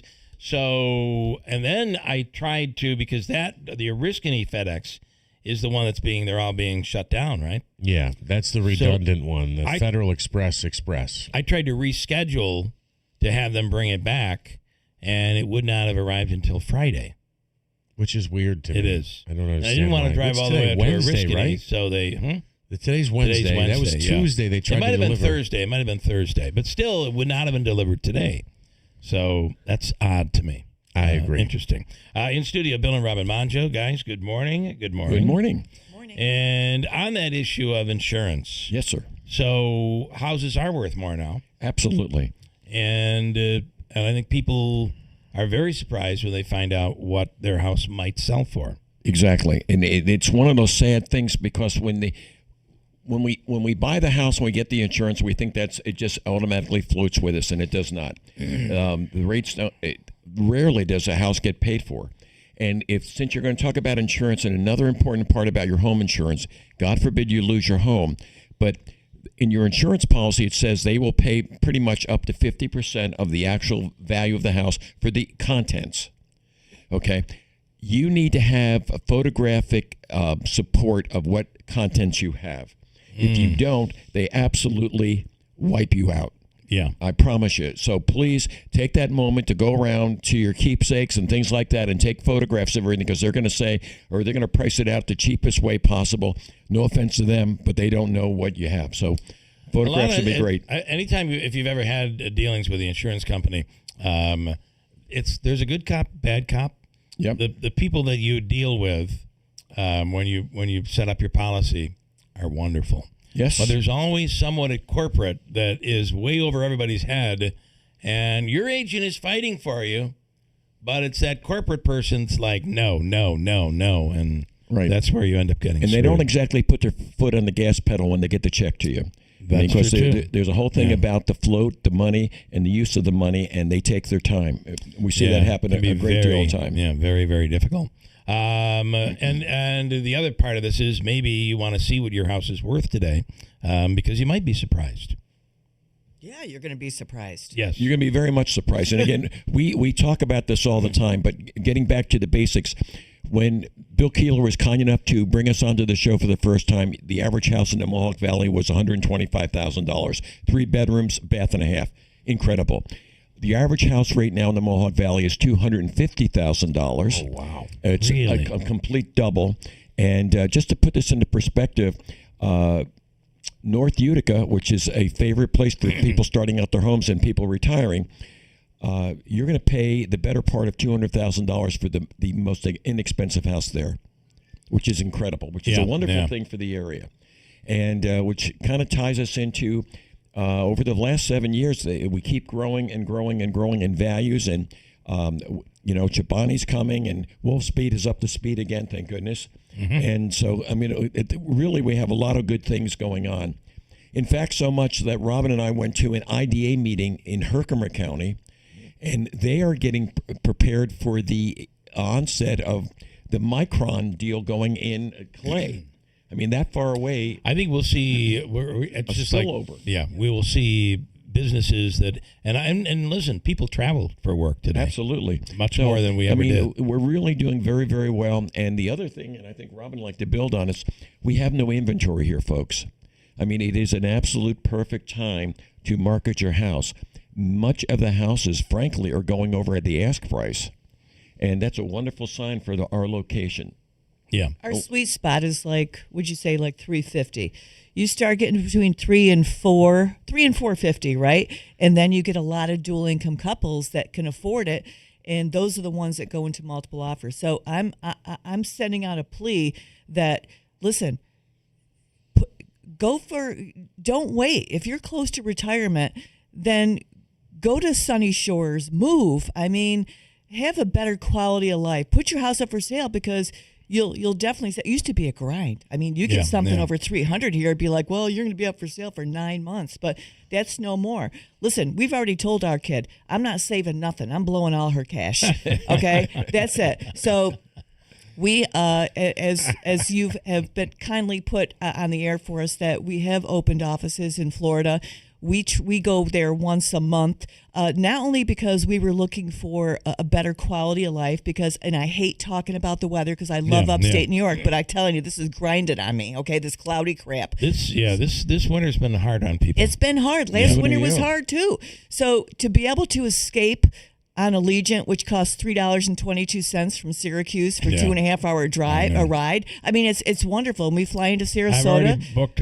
My wife and I booked a Spirit. We're going next week. Wonderful. Spirit Airlines. Oh, I got you. Sorry. Yeah, there you go. A little slow. Yeah. But don't wait. I mean, if you're thinking about a better quality of life, buy something in warmer climates and sell here. Don't wait. Your kids will come to visit. I know Chase and Adam, our daughter and son-in-law, I mean, they use the house in Florida quite a bit. It's a nice escape.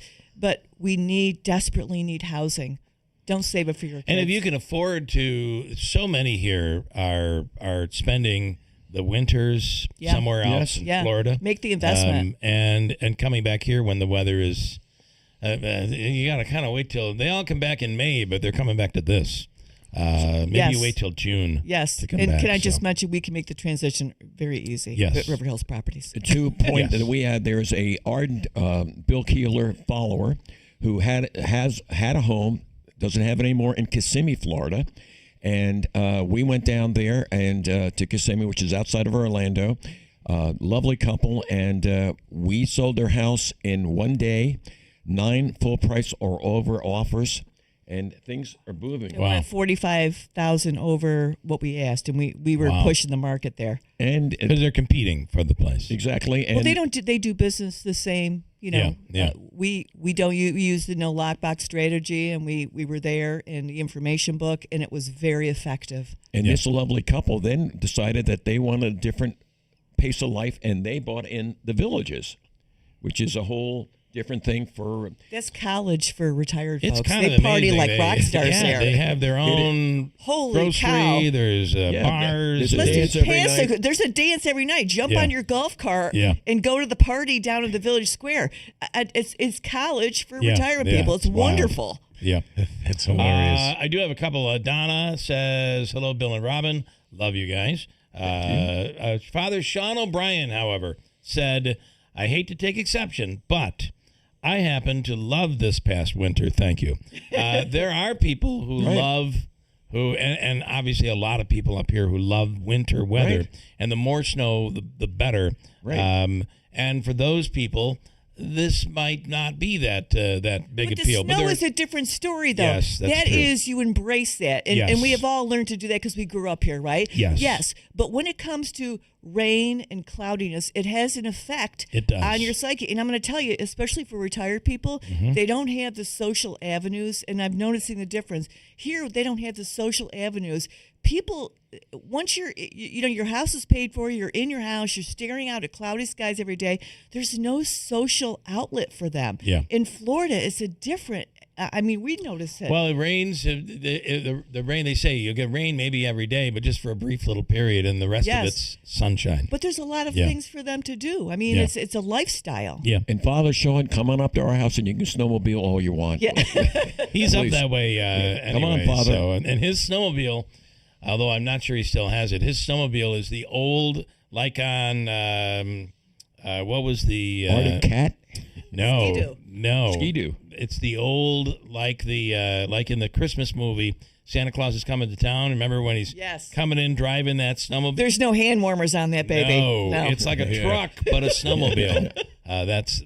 He had one of those, so pretty wild. Hello, Father Sean.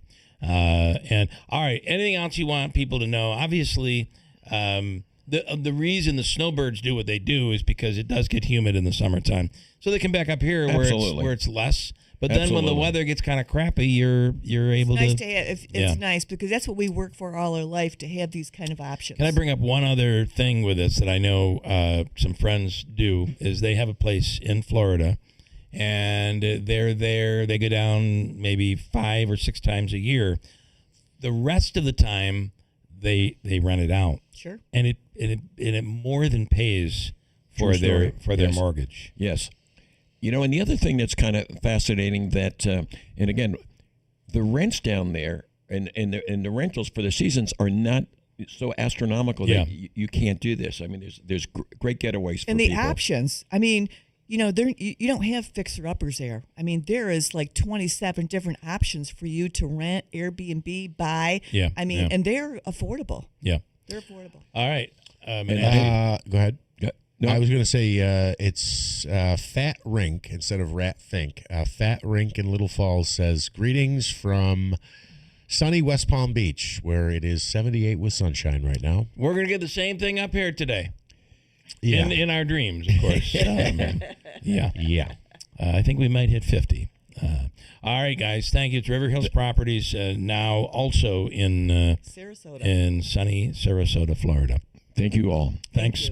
Hold tight. We should get somebody, a homeowner's insurance person, to kind of talk about these lapses that you think you're covered, and God forbid if there was a disaster, you would not be covered. And it's a great tip. Everybody's got a video camera on their phone today. Just walk through the house, and that really, there may be some nooks and crannies you want to hit specifically, but have that in the cloud. God forbid you ever have to use it, but having that would make your life a lot easier if a disaster occurs. Quick break. Ryan Nobles from NBC coming up at WIBX. Veterans, you and your family know all too well the many hardships that challenge your mental, physical, and spiritual well-being. The Good News Foundation invites you to a free fellowship group of veterans. This get-together is run by retired Army Chief Warrant Officer 4, Richard Smith, the author of Camouflage Christian. Check out Veterans for Worship the third Wednesday of the month from 6 to 7:30 p.m. Good News Foundation, sharing faith, offering hope, and serving others. Start your savings at Tallman's Tire and Auto Repair. Now through May 31st, get up to $180 back on a Bridgestone prepaid MasterCard. Get $80 back when you buy a set of 4 eligible Bridgestone tires. Get an additional $100 when you make an eligible tire purchase with your CFNA credit card. Don't wait. These offers end May 31st. Visit Tallman's Tire and Auto Repair in Utica, Yorkville, Rome, and Herkimer, or online at tallmanstire.com. Veterans, you and your family know all too well the many hardships that challenge your mental, physical, and spiritual well-being.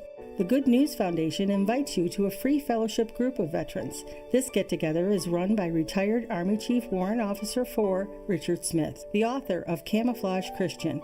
Check out Veterans for Worship the third Wednesday of the month from 6 to 7:30 p.m. Good News Foundation, sharing faith, offering hope, and serving others. Ready for your next adventure? Discover a whole new world beneath the surface with Seize the Day Scuba. Seize the Day Scuba makes it easy to become a certified scuba diver, even if you've never tried it before. Their experienced instructors guide you step by step with fun, safe, and professional training designed for beginners. Call Seize the Day Scuba in Yorkville today at 315-794-7787 or go to seizethedayscuba.net and start your scuba certification. Seize the Day Scuba. Don't just visit the ocean, explore it. Step away from the screen and into something real at the 2026 Glimmerglass Festival, where summer comes alive with the finest in opera and musical theater just minutes from Cooperstown. The Glimmerglass Festival is a world-class summer celebration of the arts overlooking beautiful Otsego Lake, making it an easy day trip from anywhere in the Mohawk Valley. This year's festival runs July 10th through August 17th and includes Puccini's masterpiece, Madame Butterfly, Rodgers and Hammerstein's groundbreaking Oklahoma, a new English translation of Mozart's Così, and Fellow Travelers, a story of forbidden love and political intrigue. The Glimmerglass Festival, no filters, no algorithms, just unforgettable performances and a perfect summer's day by the lake with world-class opera and musical theater, just a short drive from anywhere in the Mohawk Valley. Experience live music, live voices, and live storytelling. No scrolling required. Visit glimmerglass.org to purchase tickets and learn more. Then put down the phone, close the laptop, and join us for real connections at the festival.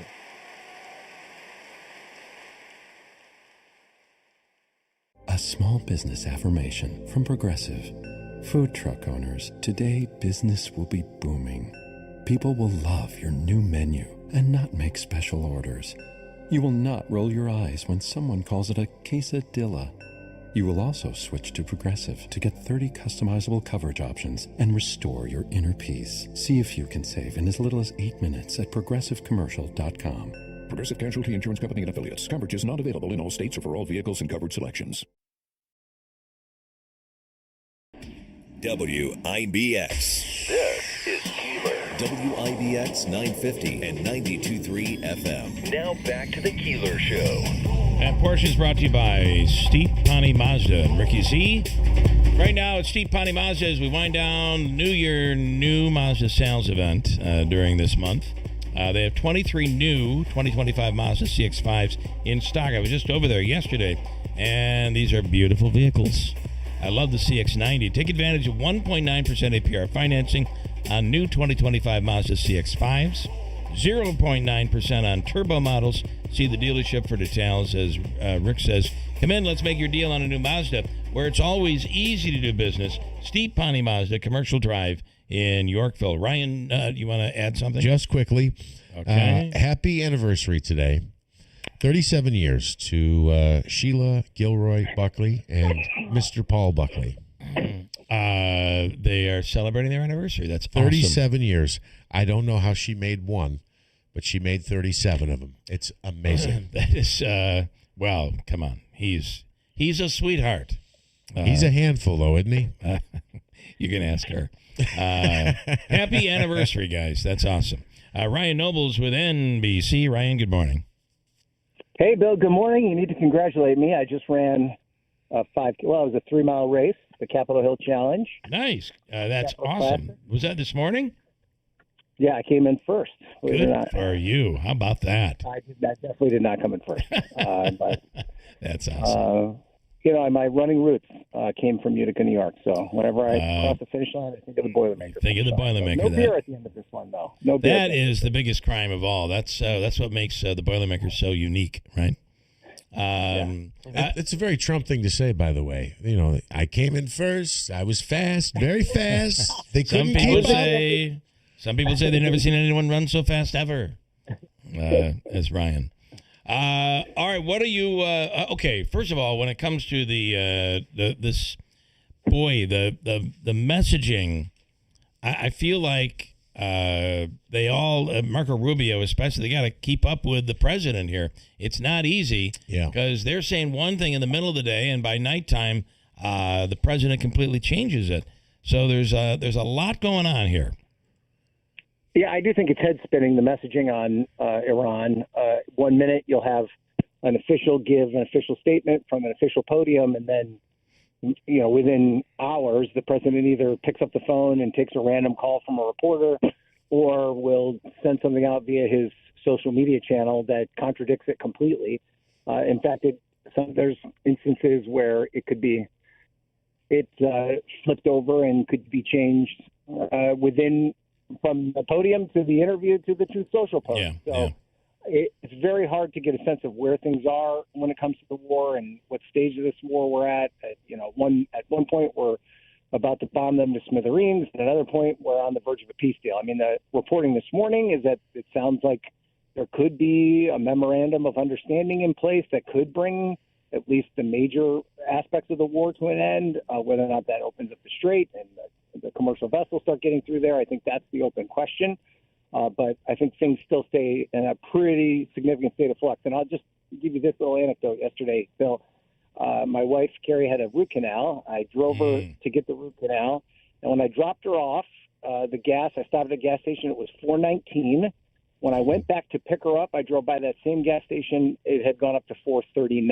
So that was in a course of like 2 or 3 hours. So the average American is feeling this war in a very, very specific way, and that's not going to change until things change. So, and I really feel one of the big mistakes that Biden made was, and I get it from an economist standpoint. If you're an economy major, some sort of a business major, and your specialty is world economy, then you could say that the economy was doing well during the end of the Biden administration. But the average American did not feel that, and Biden continued to say, "No, you don't realize it, but we're in a good shape. This is good." And that was a mistake. And I believe President Trump and the administration is making the very same mistake right now. Well, I mean, there are a wide range of reasons why Joe Biden didn't win the election, but I think one of the biggest reasons was because of this idea that people's perceptions did not, or the story that they were being told by the administration did not meet the reality of what they felt. They kept telling you over and over again that the economy is better, the economy is better, the economy is better, but yet you were still paying, so much for a dozen eggs, and the price at the pump was so much. And it seems in many ways that the Trump administration is falling into that same trap, And the problem is that they're setting an expectation that it's going to be even more difficult to meet the reality of, because they keep saying, well, as soon as the war is over, the gas prices are going to come down. As soon as this happens, and then they're even setting timelines on it. It'll be in the next couple of weeks. It'll be in the next couple of months. And if you talk to the analysts that study this stuff closely, like if the war were to end today, there's no guarantee that gas prices are under $3 a gallon by the midterms. In fact, that's almost completely unlikely. And so the recovery from this war is going to be prolonged and is going to be difficult. And the more happy talk that the administration gives, as opposed to dealing with the reality of that, the more difficult it's going to be for their candidates to win in the November election. We had a primary yesterday, and just as people are saying, President Trump doesn't have the ability to make a difference in elections through endorsements, his candidates won yesterday. All of them, I think, right? They're all primary elections. You know what's interesting? I don't think that we've ever said anything different on this show, that the one place where Donald Trump remains dominant and borderline undefeated is within Republican primaries. That's where he is his most powerful. There's no question about that. But let's take a step back a minute and talk about the effort and the emphasis that Donald Trump put on the situation in Indiana. He used the full weight and might of his political apparatus, millions of dollars on state legislative races, not to affect any immediate policy, not to affect a policy that is going to change people's lives today or tomorrow. It was purely a retribution campaign against the set of Republicans that chose not to buck him and his redistricting goals. So what is the policy outcome here? There is no policy outcome. He's not getting the redistricting that he's looking for. Even if that happens in the next election cycle, it's going to be on when it matters to him politically. And of all the things that you're worried about, how does the redistricting battle, the retribution redistricting battle in Indiana impact the price of gas? It doesn't impact it at all. So, but this is what the highest levels of the Trump administration's political apparatus we're dealing with. Our reporter, Jane Tim, did an amazing story about a candidate in Indiana, is a MAGA person, but was a third candidate in a race that was going to complicate their efforts of winning this legislative contest. And James Blair, who runs his political operation, was calling her on her cell phone and basically offering her job to get her out of the race. Now, is that what you want your president to be focused on at a time of all this international conflict, at a time of economic turmoil, at a time when there are all these massive pressing challenges for the administration? The idea that would be your focus, and not to mention the fact, if you're a House Republican fighting for your political life in the fall election, is that what you want the political operation to be focused on? Yeah. I just think that he won last night. They threw everything at the wall and they got the outcome they were looking for. But I just wonder, was the investment worth the outcome? And I think that's a question Republicans have to ask themselves. And so now, what else? It seems like this war has consumed so much and has changed so much. There are so many other issues out there that are really important and pending that we pay no attention to anymore. Well, I'll give you the best example that I talk about on this show all the time, and that's Jeffrey Epstein, right? Yeah. I mean, today Howard Lutnick is going to appear before the House Oversight Committee. Lutnick obviously had a relationship with Epstein that went beyond what he had originally stated. He's still an active member of the cabinet. He's going to take some tough questions, I think, from both Republicans and Democrats. It's a closed-door deposition, but eventually we'll get the transcript and the video. We had a report from about a week ago in the New York Times that says that Jeffrey Epstein had a suicide letter that nobody saw. Yeah. That could shed some light on his motivations and maybe the reason that he took his own life. So, and again, there has been no one prosecuted, no one arrested, no any sort of compensation or justice for the thousands of victims that were caught up in that controversy, even though that was a main promise of the Trump administration. So that's just one example, I think, of a domestic issue that's being kind of clouded by everything that's happening with Iran. And it's probably not necessarily going away, but or is it? There's just still so much that is out there that is still not been released. You wonder what is being hidden there. I wonder all the time about Epstein. The question when it first when it first came out, that I think it might be difficult for them to ever gather the type of evidence that would lead to a prosecution and lead to someone being arrested. But I do think that there is still the will. There's still a lot of people that are angry about it. There's still a lot of people that are looking into it, that there's always the possibility. But I think with each passing day, the chances of that become less and less. And the more all these other issues kind of fill the void, I think it's going to be harder and harder and harder for that to become something where the justice for the victims actually comes through. So I see here there's a headline or several headlines that Alan Dershowitz spoke with. I think it's called Podcast One. I'll read a quote here. Jeffrey Epstein, obviously, I regret defending. I wish I'd never met him. He was a terrible, terrible, evil man. But even in that case, many of the crimes against him are exaggerated. So Dershowitz goes on to say that Epstein was not a pedophile. Epstein had dirt on just one famous person and claimed he doesn't have ties to CIA or Mossad, and again says he was not a pedophile. Dershowitz has been caught up in this as well. Do you have any thoughts on this, on whether it be Dershowitz's credibility or the idea that Jeffrey Epstein was not a pedophile? Well, I think you have to define what a pedophile is, and maybe that's where Dershowitz is trying to split hairs here. Right. I think I think the technical clinical definition of pedophile is different than somebody that is having sex with underage girls or trafficking underage girls. And to me, that's a distinction without a difference. He's still a criminal, and he ruined a lot of people's lives. Yeah. I think Alan Dershowitz's credibility has been long questioned for quite a while. So he's the type of guy who was maybe caught up in this and could maybe answer some questions and provide some insight.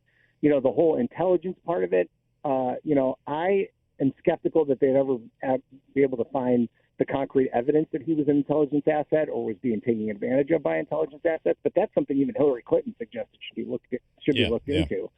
And so, I just think the thing about Epstein, which I think is a lot of people are frustrated by, is that there are so many powerful people that are connected to it, either directly or indirectly, that every time, there's always somebody that's being covered for politically in this conversation, every time. And it's Republicans and it's Democrats. It's people from the corporate world. It's people from entertainment. And when you've got all this kind of, combination of all these different people who have a connection to it in some way, shape, or form, in many ways, they're all kind of protecting each other. And that's why I think it's been so difficult to get any sort of significant breakthrough on this. Yeah. I want to change gears just quickly. I got about a minute and a half. Buffalo Bills and the draft. Are you pleased with the moves Buffalo made? So I'm not a draft expert. I don't know enough. I'm not studying. I don't have charts with all these guys. But this is what I will say. I don't see a ton of what I would describe as big swings by Brandon Beane right now, and I think we're in the window of time with Josh Allen that it's time to take big swings. Yeah. And I think DJ Moore is a nice acquisition. I think the wide receiver room is going to be a little bit better. But this is what I think is the most interesting thing about the Bills' offseason and how it compares to last year's regular season. And that is, have you noticed there are all these guys that were kind of the foundation of the Bills' defense who right now are either unsigned or are basically out of the league? We're talking about guys like Matt Milano, Cole Bishop. These are guys who, the team was built on, and they were their stars. And they're not even finding other teams to play for right now. Right. So what does that tell you about that team and the people that Josh Allen had around him? Yeah. And, I guess it's maybe a good sign that a lot of them aren't coming back and they're trying to find new people. But that's my biggest open question right now. And then finally, are the Mets making a move here? 3 of 4, Ryan. I think if we are counting and hoping on the Mets to turn things around, I think that we'll be waiting a long time. You're this is not right. their year. Ryan Nobles is obviously. Even if they played yes, I know. baseball between now and the end of the year, I don't even know if they'd get out of the cellar. We'll do it again. Nice run this morning, and we'll talk again next week. Thank you. All right, thanks, buddy. All right, bye. Ryan Nobles with NBC. The Falcon Clinic in Washington Mills is the premier osteopathic medical clinic in the area, and there are people in this room that are go to the Falcon Clinic. If you need a new primary physician, Dr. Cheryl Mattern, Dr. Kosminski, Dr. Zielinski, Dr. Shemileski, all under one roof, and they are accepting new patients now. Call the Falcon Clinic today at 315-507-4751. From the WB Insurance Studio, your news talk leader since 1925. WIBX 950 and 92.3 FM. Now the latest from Fox News. An offer to Iran and a warning. I'm Dave Anthony, Fox News. President Trump wrote that on Truth Social this morning, that if Iran does not agree to a potential deal being worked out, the bombing will resume at a much higher level and intensity than before. This after another. The president writing, quote, assuming Iran agrees to give what has been agreed to, which is perhaps a big assumption, the already legendary Epic Fury will be at an end, and the highly effective blockade will allow the Hormuz Strait to be open to all, including Iran. This after President Trump put Project Freedom on hold. It had just started Monday to give stranded ships U.S. military escorts. Fox's Lucas Tomlinson also reports from Dubai. It appears any potential deal hinges on Iran suspending its nuclear program in exchange for sanctions relief. So the blockade on Iranian ports continues. Over 1,500 ships remain stuck in the Persian Gulf, including oil tankers and ships carrying fertilizer for our farmers. This potential deal with Iran has oil prices plunging. They were down 11% at one point, now down by 7% at the gas pump, though another nickel added to that price today. AAA's national average for regular $4.53 per gallon. They're in mourning in Oklahoma. One of the people shot when masked gunmen attacked a party Sunday night at Lake Arcadia in Edmond has died. She was an 18-year-old who'd been in critical condition. 22 others were injured as the manhunt for those shooters continues. Now to primary results. We will deliver you